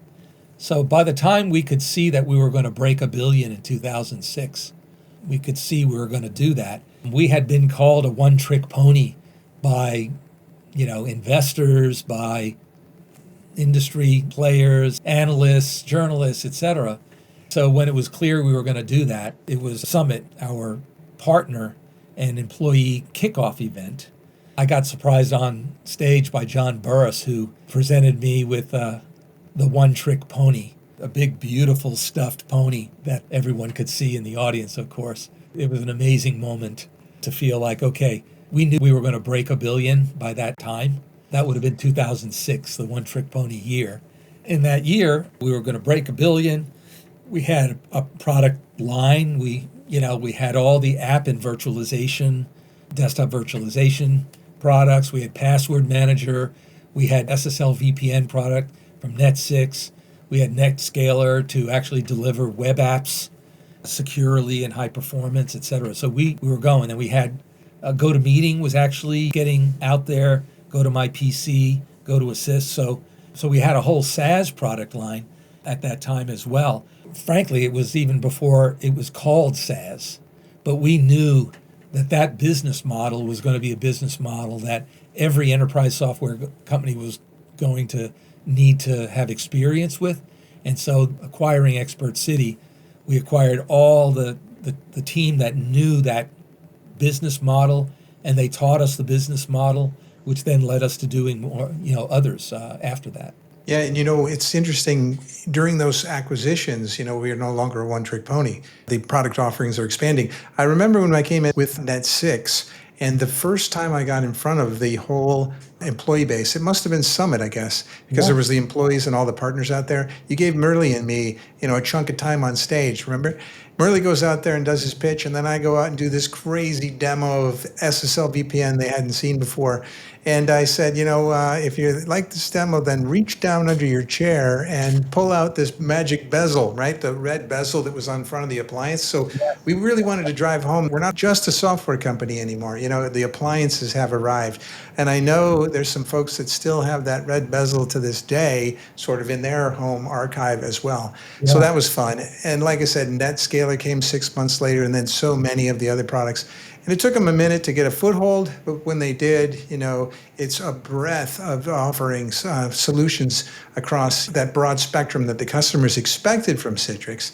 And this was great because Burris was there at that time as well. Yeah. And from a sales perspective, figuring this out globally and very successful. He was such a close business partner of mine, and he went on to be CEO of SourceFire. He really did an amazing job as CEO of SourceFire. He was diagnosed with stage 4 colon cancer, and in 9 months he was gone. No disrespect to anyone on our team, but I don't think I had more fun with any single person at Citrix in my entire 20 plus years than John Burris. We spent a lot of time on stage together, summits, at iForums, at President's Club events, all over the world. He always made it fun. We were like Laurel and Hardy together. John was the guy that engineered achieving our $1 billion goal. At President's Club in 2006, we had a big celebration. We held it actually in Monaco, so all the winners, we took to Monaco. It was a really special place. Yvonne and I got John a watch that he had always dreamed of and had it engraved on the back. We called him JB, all right? JB, you're number one in $1 billion. He treasured that watch, and I treasured him. I miss him. And the pressure of delivering $1 billion, it rolls up to him, to you. He's able to smile through that and have the wit and energy and compassion that he did. He was magic, and we were like brothers. He was from West Virginia. He brought a groundedness to the entire executive team. His father sold cars and was a barber, and his mother was a home ec teacher, Betty, and she was also a hairdresser. Betty had all these sayings and philosophies. John would bring them to staff meetings, especially when we were having a problem. He would bring out a Betty expression, and it would change the whole tenor of everything, and we would figure it out. One of them was, Betty would say, "Success is always a work in progress." Yeah, it's not a destination, is it? Right. So Betty was a hairdresser. That explains how John had such great hair. He got teased unmercifully about that he would spend more on hair products than on a car. Well, it worked because he's got results there for sure. He did, and we miss him to this day. That is a congratulations moment for sure. A $1 billion, all these acquisitions. It's funny. You don't want to take your eye off the ball, though. The main core product certainly is based on the Microsoft operating system. How did that relationship continue to foster? Actually, when we had the blow up in 1997, I mean, we were so scared of Microsoft as a company. We were just afraid of having a relationship with them. I'd say in the early 2000s, we started to focus on the relationship. The Microsoft team at Citrix worked with their colleagues there and figured out that for every dollar of software licensing that Citrix sells, it requires 75 cents of Microsoft licenses. And Citrix is doing all the sales and marketing of that. So there's no incremental sales and marketing. There's no incremental product development. So all of the licensing from terminal services is pulled through by Citrix. So it's all bottom line revenue. It's all operating income. And once we both understood that, our relationship really blossomed, I'd have to say. For example, Microsoft would have a very famous conference, the Microsoft CEO Summit, each year. I was invited to it for 9 years in a row. I loved it because it was 100 by invitation CEOs, and they could bring, a spouse. And the great thing was I could meet a lot of the Microsoft executives. So, I could meet Bill and Steve. I met Satya, of course, Bob Muglia, Brad Anderson, Kevin Turner, many Microsoft executives. But then, I kind of developed a great relationship with Steve Ballmer because it was somewhere in that period that he was appointed CEO. Steve would use Citrix as an example of how software companies should partner with Microsoft. So I would get a call from John Thompson at Symantec or Brad Smith at Intuit or Shantanu Narayan at Adobe. And they all said the same thing. When we talked to Steve, we would ask for suggestions on how to partner better with Microsoft. And he would say, go ask Citrix, go ask Templeton, okay? And they'll explain it to you. Very proud of what we did as a company to partner with Microsoft to constantly add value. The Microsoft platform, whether it was the NT or Windows Server platform or the Azure cloud platform, we added value and we mushroomed out that way, adjacencies. And I had a great relationship with Steve. And every time I'd go to the CEO Summit or I'd go up to do an executive briefing, he would always make it a point to come and see me, and a really good guy, huge fan of Citrix. We were very blessed by that. Well, that's good. From my perspective, over those 10 years I was there, I would hear and kind of feel like Microsoft is going to acquire Citrix. No, wait a minute. Microsoft is going to kill Citrix. No, they're going to acquire them. No, they're going to kill them. It's like, we were kind of leapfrogging each other with capabilities and vision and so on. So it's good to see for those 9 years you were staying connected in all the right places to understand what the real relationship was. And the product line, was growing, multi-dimensional, but also shape-shifting into presentation server, sort of the core product. And then after the Zen acquisition, Zen was all the rage. It used to be everything. Now it's Zen everything, right? So now we've got Zen app and Zen desktop, of course, Zen server and so on. So there's a lot of growth there. And I imagine this gets you focused a bit on the product and the messaging, as well as getting out in the world, traveling around and doing events and meeting with big customers. Yeah, well, by this time, we're a global company with integration and distribution partners worldwide and working with all the major industry partners, whether it was HP, IBM, Lenovo, kind of all the NVIDIA, working with all the big guns, and then a lot of the smaller ones that made great software add-ons to the platform. I got to see the world in a very rarefied way. First of all, our children were either had graduated or imminently graduating high school. So Yvonne, the Citrix first lady at the time, could travel with me, and she was an amazing ambassador for the company. We traveled throughout the world, China, Japan, Russia, Australia, New Zealand, all through Europe and Scandinavia. We loved our travel, the culture, the products, and the vision. There was this one there were a lot of special moments, Brad, but there was this one really amazing moment because you got to remember, I'm a child of the Cold War, okay? During those days we were doing all that travel, Russia had opened up to a more market type economy. We had an office in Moscow. We had a great distribution partner in St. Petersburg. And, I would go to Russia a few times. And I remember the very first time I went, all right, it blew my mind because on the last day, I had a PR, an interview with a journalist. It was on the roof of a hotel, and the hotel was overlooking Red Square. And you got to remember that as a child, we would watch the black and white TV showing all the missiles and military marching down Red Square and Nikita Khrushchev and all the, Russian leaders standing in the stands, etc. And it just blew my mind that here I was doing an interview overlooking Red Square.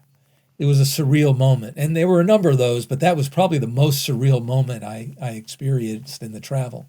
And by the way, there were a few years where we moved Synergy. We had two of them, one in the US and one in Europe to capture the EMEA market. Yeah. And in that, we could pick, I remember we did Berlin one year, we did Barcelona one year. Everybody from Europe can't, travel to the US and vice versa. So it was great. We accommodated both. We got large audiences that way and spread the word for sure. Yeah. And, that's where, I don't know if some folks know, but when I was acquired in through Net6, I traveled the world to launch the product.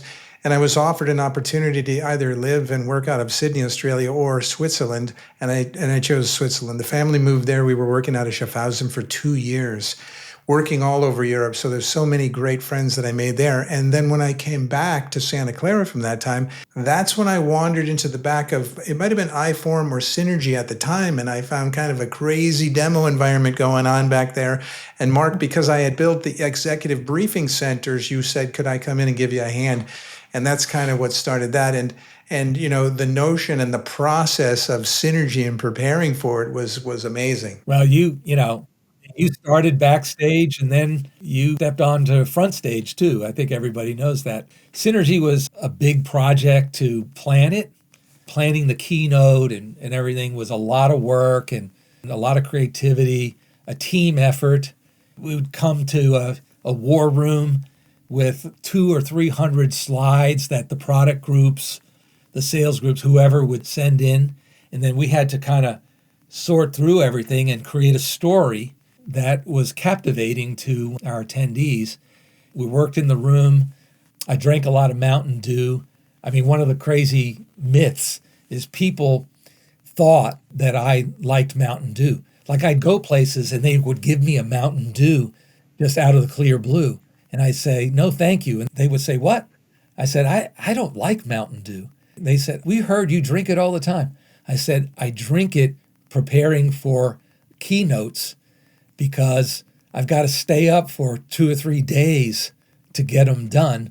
And it gives me a jolt. So for me, Mountain Dew is not a soda. It's a controlled substance. Got it. It's an over-the-counter controlled substance that you relied on for just a few days out of the year, but it was essential. Yeah, and lots of times I would torpedo one right before I would walk out on stage.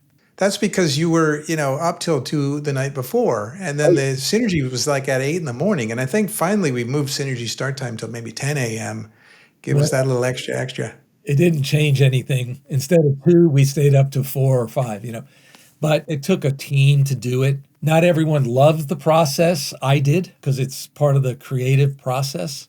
Magic things happen in the hours or days before a deadline. And Because when you have a conference like Synergy, when the light goes on, you have to stand and deliver. So I would use Mountain Dew to kind of keep me energized. And the other thing would keep me energized is, the team that would help me in that war room. There are a lot of great times with a lot of people, but no one had a bigger impact in that war room over the years than Wes Wasson, our CMO. So we didn't hire Wes, we acquired Wes. He was the CMO for NetScaler. After a year of integration and staying focused on NetScaler, I asked Wes to step up to the CMO role. Outgoing CMO, Kate Hutchison, who is a rock star, was followed, and it was hard to believe that anyone could follow Kate, right? And in such an amazing way, but Wes did it and did it with class, did it with poise. He was a very spiritual person, and he and his wonderful wife Heidi were children of missionaries. They grew up understanding what a calling was about, a calling to a higher purpose was about. By the way, I think that's one of the things that made Wes so successful at Citrix, because we were being called to a higher purpose. But eventually he was called to a different higher purpose, and he wanted to retire. And I dragged my feet and I said, hey, give us a year. Okay. Give us another year. Okay. Finally in 2012, we had to respect his wishes. Actually, I had a little ceremony at our industry analyst meeting, and we retired Wes's jersey. And I actually designed this jersey with kind of the cutout sleeves, etc. And it had his name Wasson, like it would be on a basketball jersey. But then it had a Wizards hat. Yes, he was CMO, Chief Magic Officer, from 2006 to 2012. We had one made just like that to my sketch, and we presented it to Wes in framed and all, and sent him on to his higher purpose. He did some amazing things, and sadly, not quite 2 years, we lost Wes to cancer. It's the circle of life. It is cliche, but it's not wrong to say that every day you should treasure every day and make the most of every day and every relationship and every opportunity you have to leave the world better than you found it. And Wes did that in spades. And I remember the times we worked together, in Santa Clara, because that's where he was based also. And then certainly during the crunch times during Synergy, the hours, that we were all working together. And as tired as people got, he's just always still had a smile on his face and the best ideas coming out of his brain, constantly refining and tuning and adjusting and making better, anything that we were working on. Honestly, that's why he deserves the title of Chief Magic Officer, because I would come up with some crazy idea, either say, that's the craziest idea, we're not doing it. And I'd say, yeah, you're right. And he would say, hey, that idea is pretty good. Let me think about it. He would come back and it would be 10x better. That was Wes.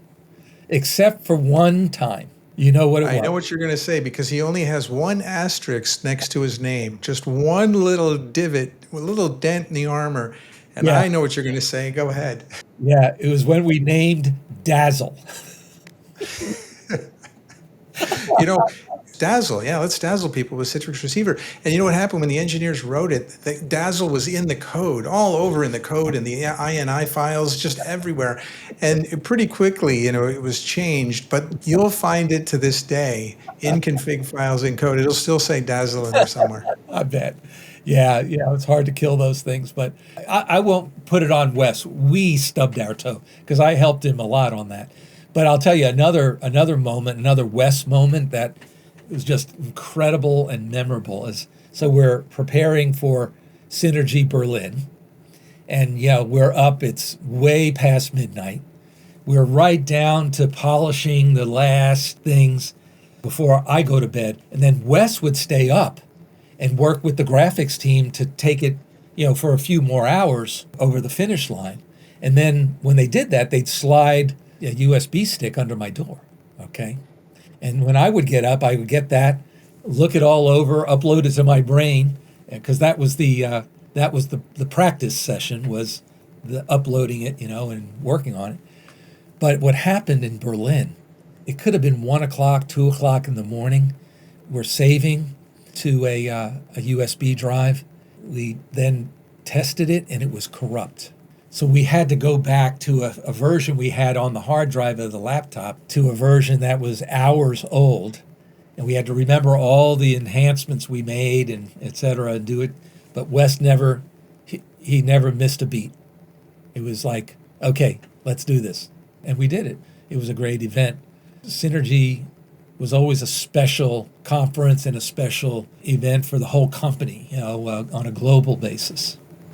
Well, he knows as much as anyone, the show must go on. And he knows that's one of the biggest shows of the year. He knows not only do people come there to be educated and they come there to be entertained, but they come there to be motivated, to see and experience that world of Citrix that they are a part of, to be reassured that it is the best possible place they could be in the universe in that moment.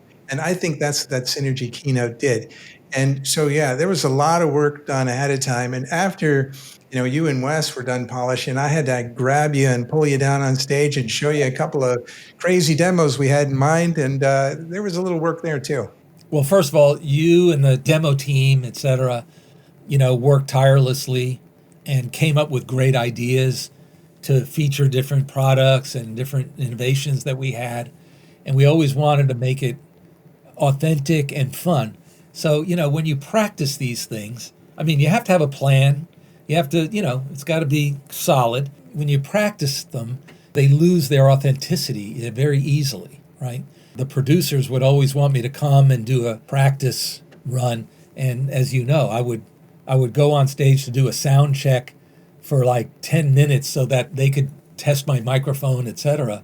And then the next practice round was I get to the stage early, just click through the slides, just checking all the builds and everything. Okay. One time that was the practice. And then you and I would kind of go through the demos with everyone. Okay.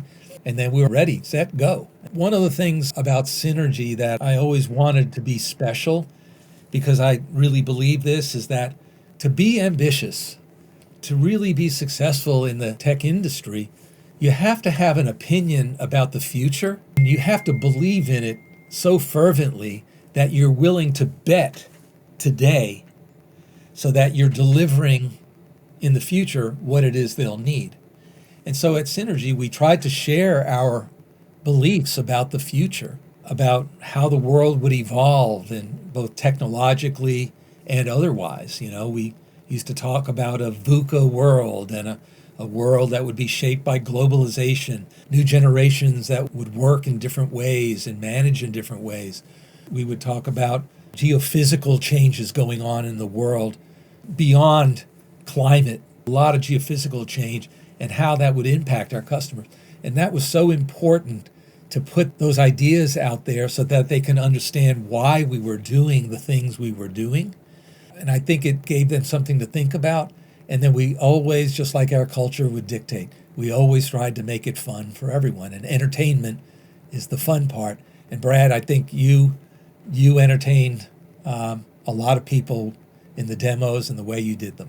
Yeah, I built the EBC. I think maybe a lot of people know that. And so each and every day I would host customers from around the world. It was great. CIOs from major companies, and I was able to take them on a tour through a story, kind of like, the workplace story of all the different devices and how you smooth Rome and how they solve all these problems. So I kind of had the flow down and I kind of had the story down. So when we came to Synergy, it was very natural for me to kind of set it up and what's new and what's the flow and what do we really want to show and to have fun. But I tell you, over time, there were so many devices, small, medium, and large, I couldn't hold them anymore. So literally, in San Francisco, in Moscone, I went to Nordstrom behind me and said, hey, can you sew a pocket in my jacket here? Because I got my other devices, but my iPad, I got nowhere to set it when I need to go to the next device.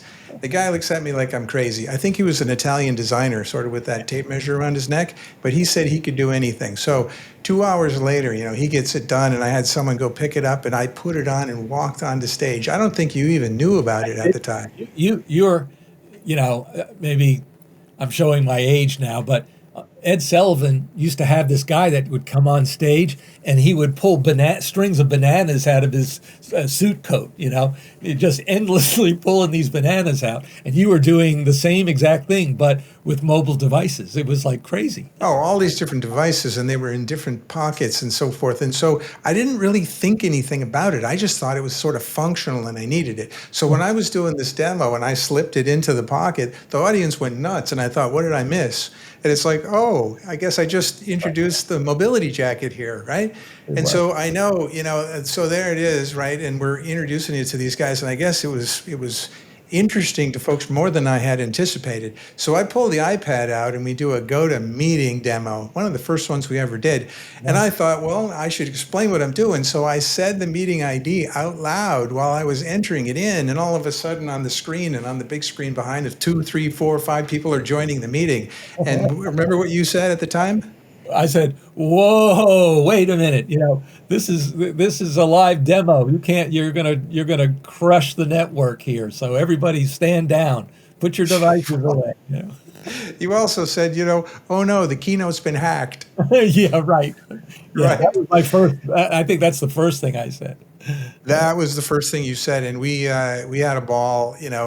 For me, it didn't matter whether the device was going to work properly or not. It was the story. The Wi-Fi might fail, the device might act up or something. I remember one time I had an Android device and it wouldn't show its screen, so I just called in the camera that was on the rolling dolly, pulled him in closer, and we did the demo sort of right there.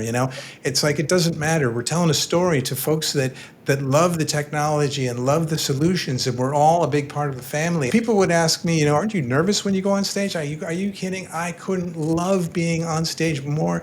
I felt so at home out there, and then especially with you and with the audience and with the solutions we were sharing and the feedback that we were getting, it was amazing.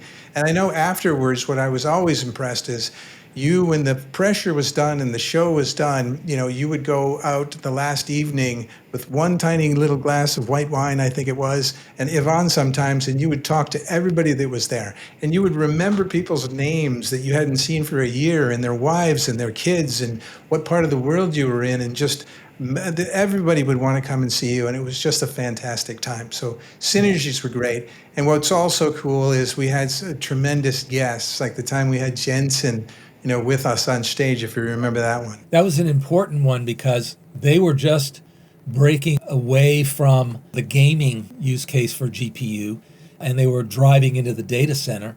And obviously, Zen Desktop, Zen App, and Zen Server made good use of NVIDIA GPUs. We did a small part to help them build their data center business. I'd been CEO friend and colleague. He was great on stage, an amazing leader and executive. He was on the stage the year that we talk about Project Avalon, talking about platform into the future, and to really start to adopt kind of a cloud capability long before Azure as a cloud was even ready. But we were always pushing the envelope, and that's what was expected of us, I think, by our partners and our customers. Exactly. And, that year, 2014, middle of the year, cloud was all the focus. It was early for some, but I certainly believe that. And that's where I wrapped up my 10 years at Citrix and went to DocuSign. Totally went to school on cloud, 60,000 new users a day coming in, signing, and the architecture and the sales motion and all that. And so I thought, that was amazing. The future is cloud. That next year when Synergy happened, there was a lot of texting going on and like, when is Brad coming out on stage again? And I guess back then I didn't really use LinkedIn that well to share that I had left, but it's a transition. I had only been there 10 years, of course, but and they were the 10 best. But you, I guess it had been about 25. No, actually, 20 and a half, something like that. So I retired from Citrix on Back to the Future Day. Back to the Future Day is the date that Doc dials into the DeLorean, and that's October 21st of 2015. So on that day, I'm melancholy about it, etc., but it was just another day. And it happened to be the day that we reported earnings for Q3 of 2015. We had great earnings to report to investors. On that day, it was my 70th conference call reporting earnings.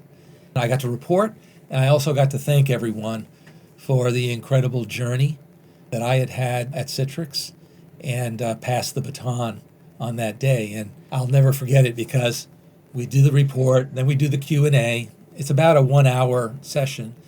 And then everyone in the room fist bumps, all right? David Henschel, who was our CFO at the time, and myself. So we would fist bump and we would always state the number, right? And so it was like 70. And I forget what it was for him. He had quite a few, probably 50 or something like that at that time. Then he walked me over to my office before doing all the callbacks. Went to my office and I said, hey, let's do a selfie, all right? So we did a selfie, snapped it. I got my briefcase and I went down to the garage and headed home.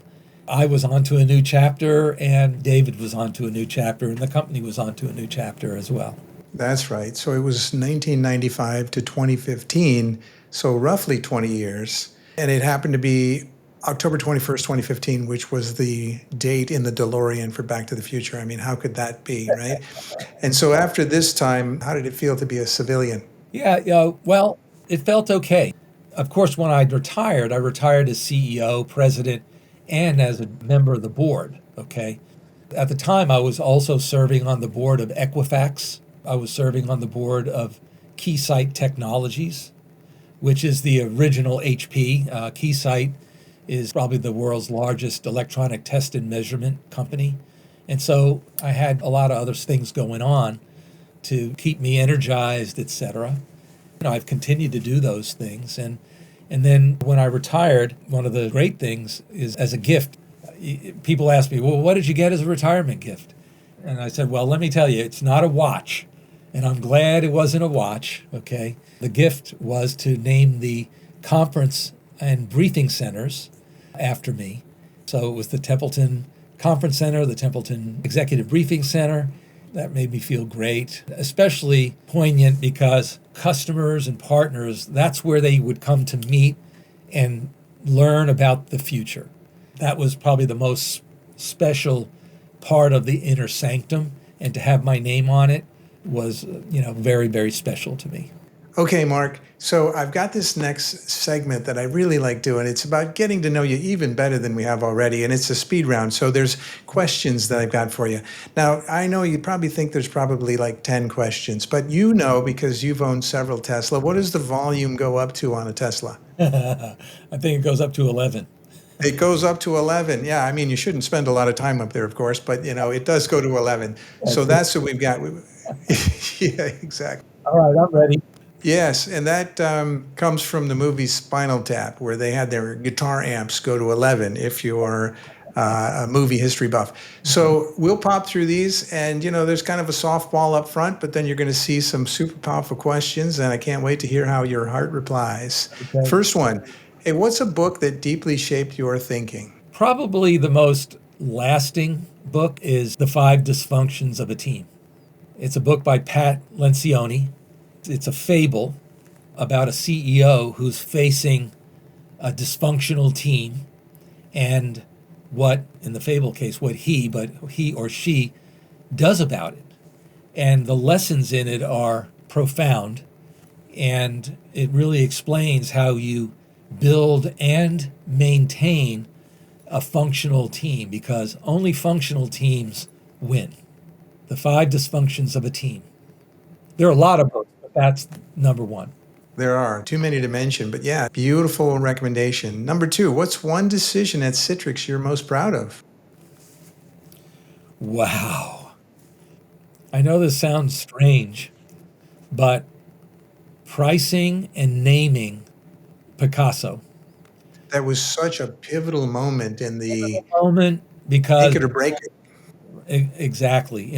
It's not that I did it myself, but I kind of ended up with the final say, and it set the price is kind of most important piece of a business model, right? And then naming it in a way that allowed us to tell a story that we'd add value to the Microsoft terminal server.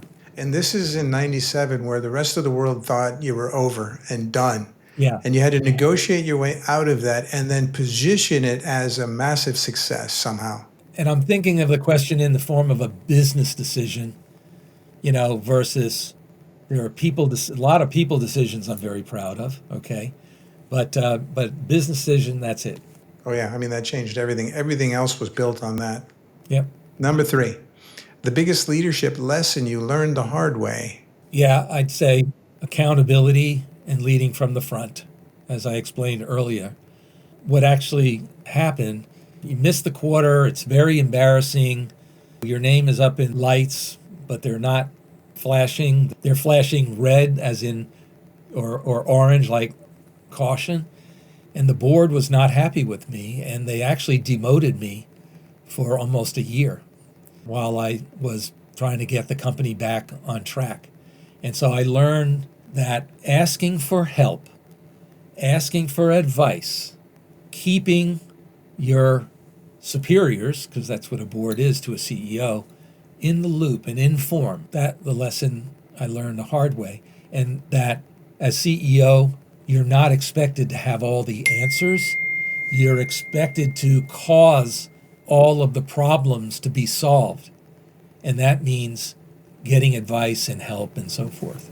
Yes. And, there aren't too many easy lessons, right? So Yeah. it's the hard lessons. Today, you're a mentor to so many other leaders because of all these experiences that you've had. You draw upon them, I would imagine, and help so many other people. Yeah. What made you believe in ICA so early on? Actually, there was nothing in the world that compared to it. So in those early days, some of the viewers will remember the remote node technology. What that did is it extended the network out to the endpoint over a dial-up connection. Shiva was the category king of remote node. We were category king of remote control, because that's how they would talk about them. And there were other remote control products, not necessarily servers, but remoting into your own PC. And our performance just blew everybody away, right? And then we ran on every platform, which is why we changed the meaning of ICA from the way Ed named it, from intelligent console architecture to independent computing architecture. And you got this independence because you could use any device and any connection. And ICA was the reason, the protocol was the reason. And Brad and, other great engineers were the reason it was. And the protocol had such breadth in it to take care of all the mainstream use cases, but all the corner cases from all the snowflake customers in the world, and handled it so gracefully, which was certainly required. That was kind of, everybody knew that acronym. Everybody knew ICA. Everybody talked about it as differentiation, clearly. Certainly, even back in the day when RDP was sort of pretty miserable, So, that's a great summary of that. Yeah, and Brad, we believed in it so much. Its additional meaning was information citizenship for all, because we believed that ICA was the mechanism to be able to get computing through any digital divide in the world. As it did. Yes. Number 5, what technology excited you the most during your Citrix years? If I had to pick one, it's hard. I would pick GoToMeeting. It was so innovative. WebEx was like the category king. We weren't even in the category, and we launched this, and we went from last to second place during my time. This is before Zoom, of course. The innovations and that team did in audio, in video, in screen sharings, and a lot of the innovations that people don't have any idea about in the infrastructure. Remember, it's a SaaS offering, and so we actually designed and built our own infrastructure. So we built our own PSTN to VoIP bridges. We did the software. The hardware was pretty much commodity hardware, but we did all the software for it, and it was hard. And it was part of the magic of the all-you-can-meet business model. Right. And this is well before advanced SaaS architectures were well known. You had to figure this out for yourself, find out how to scale it. North America, Europe, beyond.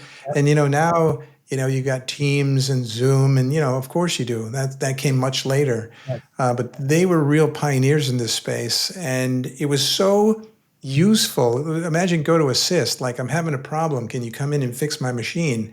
You Yeah. can't do it over the phone, but if I can see your screen, I can fix it right away. So the utility of that and meeting and then go to webinar and so forth. Yeah, I agree. Number 6, if you could describe the Citrix culture during your era in one word, what would it be?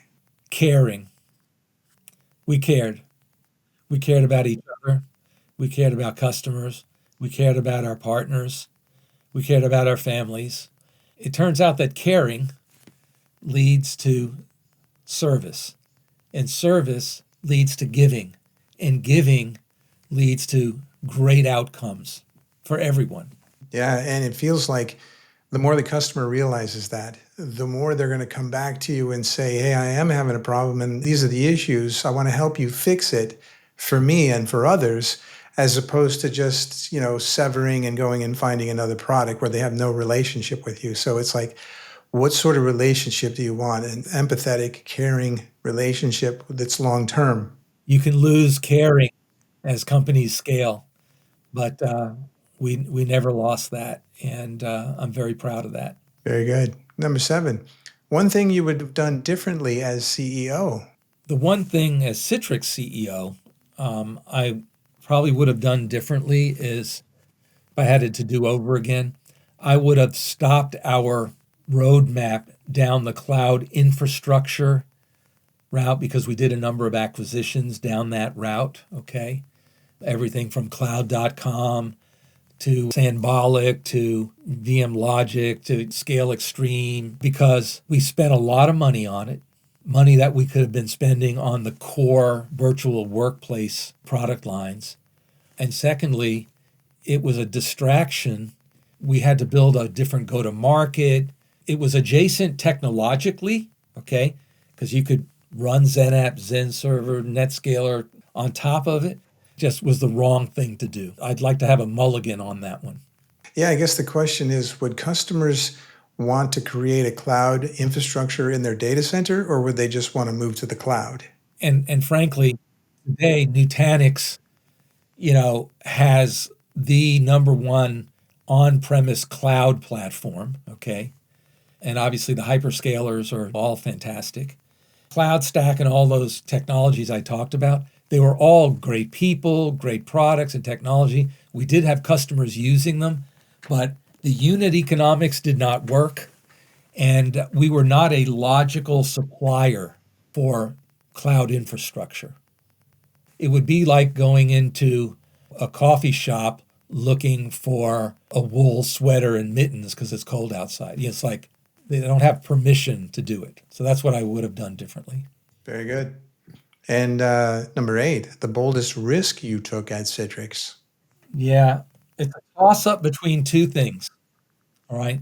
The acquisition of XenServer, where we paid $500 million for about 84, I think, brilliant engineers and executives, and was able to transform the company from not to hot, okay? It's a toss-up between that and, believe it or not, the Zen desktop per user, per device licensing model.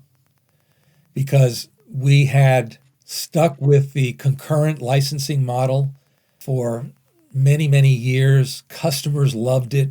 But to compete with VMware and Horizon and so forth, we had to have a competitive licensing model and pricing, et cetera. It took a great talented team and I'd say 9 months of work to finally get enough courage to do it. We made the presentation to the board, the final presentation, and our chairman, Tom Bogan, said, let's face it, guys, you've done a great job here, but let's face it, it's a crapshoot, but you got to do it. So go get it done. And would you say both of those risks had successful outcomes? Yes, I would do them both again in a heartbeat. And Peter Levine is still a good friend to this day. He sure is. He's a wonderful friend. He was CEO of ZenSource, and he's a partner at Andreessen Horowitz, a very good friend and an amazing human. And number 9, who was your favorite competitor to beat? Well, that's kind of a toss-up too, but I think that it would lean toward VMware, okay? But F5 would be a close second. With NetScaler. Yeah, with NetScaler, and then WebEx with GoToMeeting. Aha, that's a perfect trifecta there when you can take on all 3 at one customer. There you go. We did. Well, number 10, cloud virtualization or mobility. What was the real game changer? Wow. The game changer for Citrix would have been virtualization and mobility. Cloud really didn't have as big an impact on the business during my time at Citrix. So the adoption of virtualization in the broadest sense, at the server level, at the application layer, at the collaboration layer, kind of all of these layers, because we virtualized everything. Remember, it's not just a hypervisor. We virtualized people, places, apps, and servers, with ZenServer. So I would say virtualization number 1. And then mobility just became part of the computing fabric. It just became part of the computing fabric in a very natural and gradual way. Virtualization for your 20 years. Mobility came in the end with Zen Mobile. Yeah. And, the notion was that folks were going to create mobile apps that they would use in their companies, for their employees to have on their devices and, supply chain, medical, who knows what it is, and that we could securely deliver those. And then cloud wasn't ready yet. Cloud's, it's ready now. It certainly wasn't ready then. Correct. So that's actually an interesting trifecta there also. Now, number 11, the bonus question here. What's one thing on your bucket list you haven't done yet? That's the hardest question. You saved it for last because I've been so, blessed and lucky. The experiences that I've been blessed with are so profound and broad. I can tell you what it's not. It's not a trip or travel somewhere. It's not an object or a thing, all right? It's some kind of experience kind of beyond my imagination, honestly. I don't have a bucket list to ride in a dragon crew or a starship. I guess maybe the reason I don't is I've been rewarded richly and in the richness of experience in life. I don't really want for a lot, and whatever I want for, I'm fortunate enough and ambitious enough even today to go out and get it and do it. I'll tell you, the one thing that's on my bucket list that I haven't done yet is a question for Yvonne, my CEO. It's the thing that she wants to do that we haven't done yet. That would be my bucket list item. Do you know what that is? No. Oh, it's a question for her. Yes. I see. Okay. Got it. Well, I would say your bucket runneth over. You have so many experiences and so many more than you would have ever asked for, even to know to ask for, that how could you have any spare volume or capacity and there a vacancy in that bucket? I know what you mean here for sure. And with that, you can reflect back to younger people when you look in their eyes and they look at the world is my oyster, if they even know that phrase anymore, and the things that they want to do and so on. And your bucket is so full. It's wonderful when you sit down with those guys and have that beautiful conversation with them. Yeah, Brad, the other reason, maybe sort of end the speed round on a little bit of more of a philosophical note, is the other reason is I'm very much a believer in connecting the dots, okay? And in what Steve Jobs said about you can only connect them looking back, not forward, and that you have to trust and have faith in what's next and next. A bucket list is very much like having a bucket full of dots that you want to connect out in the future. And there's only one more out there, and I have so many behind me that have been so rewarding. My bucket runneth over. Exactly. Your bucket runneth over. Well, thanks for going through the speed round. I never really get through the speed round very quickly. I should probably change the name of that. But those are definitely the top 11 questions that I thought would be great for folks to hear the responses to. So thank you for that. So I think now what makes sense is to share with folks what you're doing now. You're certainly on the board of many amazing companies, as well as you're still doing keynote speeches out there in the world as well. In our industry, and more so today than ever, your half-life of relevance is shorter and shorter and shorter, all right? And the only way to combat it, all right, is to participate, to be in the game. And after you've done your role as an operator, a great way to keep that relevance and that joy is to serve on boards. I've served on a number of boards over the years. Today, I serve on the board of Nutanix, which is an amazing company, has an amazing platform. It's this whole notion of giving customers the ability to run modern apps, enterprise AI, and all their legacy stuff on a common platform that spans into any of the hyperscale clouds and the data center. So really proud of serving on Nutanix. I serve on the board of Arista Networks. Arista is reinventing networking. If you like your experience in the cloud or in AI, chances are it's being powered by an Arista network. We are the largest maker of 100 gig and above switches. Our platform does switching and routing and firewalling all in one device, one operating system. Now we're expanding into the enterprise and campus at a high rate of speed, and it's an amazing company. And I've been really blessed to have a front row seat to the AI infrastructure world from my time at Arista. At Proofpoint is number one. They're probably in the top 5 security companies in the world, and they're number one in human-centric security, protecting companies from their people and errors that humans make, like phishing and ransomware and data leakage and all that data loss. It's a great company, and LucidLink makes a web file system that's taking the market by storm. It's a private company. It's very special to me because I've been working with the founders since before they actually had a company. And then Reltio is top dog in cloud native data unification, which is required to sort through all the silos of data that enterprises have, ERP, CRM, ServiceNow, kind of all of these silos. We normalize across them and then make all that data ready for either a modern app you want to design or to be consumed by AI. So basically, I'm really focused on compute, networking, storage, collaboration, security, all infrastructure, because that's kind of where I grew up in infrastructure, and focused on the future, modern apps, containers and serverless and all of that kind of thing, and delivering on the promise of AI-powered and enabled work styles. It's exciting. Yes, I still like doing keynotes, and as you know, I've done a couple of keynotes or several keynotes for iGel. I usually do the closing keynote because the opening keynotes are reserved for operators because they're relevant, they're in the game, they're in the fight, right? And the closing keynote is for philosophers like me, so to try to inspire and motivate and close things out in a fun and interesting way. So I love doing them. Well, there's another reason they have you as the closing keynote, too. They want to keep as much of the attendance at the event right up until the end. Maybe. And that's the best trick they've found for sure. I've certainly been there for the last few of those, and the audience is on their seat. The future vision that you're still providing to these guys is amazing.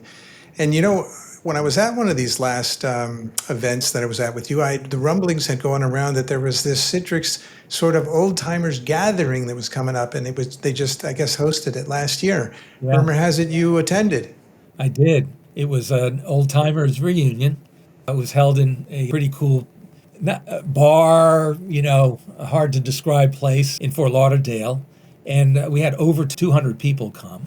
Roger Roberts came, which was just fantastic. And I got to see so many old timers, et cetera, and did a lot of reminiscing, partying, selfies. The organizers wanted Roger and me to say a few words, and we did. And I got to spend some good time with Roger and reminiscing. But we also celebrated the old timers that we've lost. And they had a screen where they put the pictures of all these wonderful Citrites that they lost and had their names there. And so we celebrated them and remembered them as well. This is a business family. Once you're in the business family, as long as you want to be in it and relate to it, you're a member of it, for better or for worse. When I talked to the group, Brad, I didn't even know we were going to do anything, so I didn't prepare anything. But you don't really need to prepare anything for an event like that. I basically told everyone that when I was in college, one of my favorite artists was Joni Mitchell. She has the song, They Paved Paradise, the lyric. Yeah, don't it always seem to go that you don't know what you got till it's gone. Okay? But the interesting thing about the Citrix culture is here we're gone from Citrix, but we knew when we were at Citrix how special our culture was and how we celebrated and why we protected it. And here it is, whatever years later, it's like we're working together yesterday, building a product, telling a story, meeting a customer or a partner, and talking about what we did with great pride and joy. That really made it special, all right, that reunion. If you had a speed round question, who's the most unsung hero in all of Citrix history? It's that man, Roger W. Roberts. And so many didn't get to know him, so I'm glad you shared that, and we have the photo of him right there as well. I got to carry on his legacy and to do it as best as I could. He's still a very, very good, dear friend. We're both getting on up there. He's still as spunky, and I still feel great, having a lot of fun in all my pursuits, both in my family and in the industry. Well, and based on Roger's smile there, I think he's very approving of all your success and where you took his company. Yeah, I hope so. Beautiful.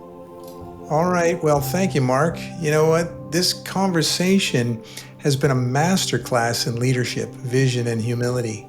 And I want to thank you, not just for your time today, but for the legacy you've left behind in the tech world and in the lives of so many who've worked alongside you.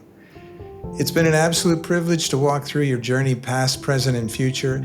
Your story is not just about building a company, but about building people, building possibility, and ultimately building a culture that still echoes today, as we mentioned.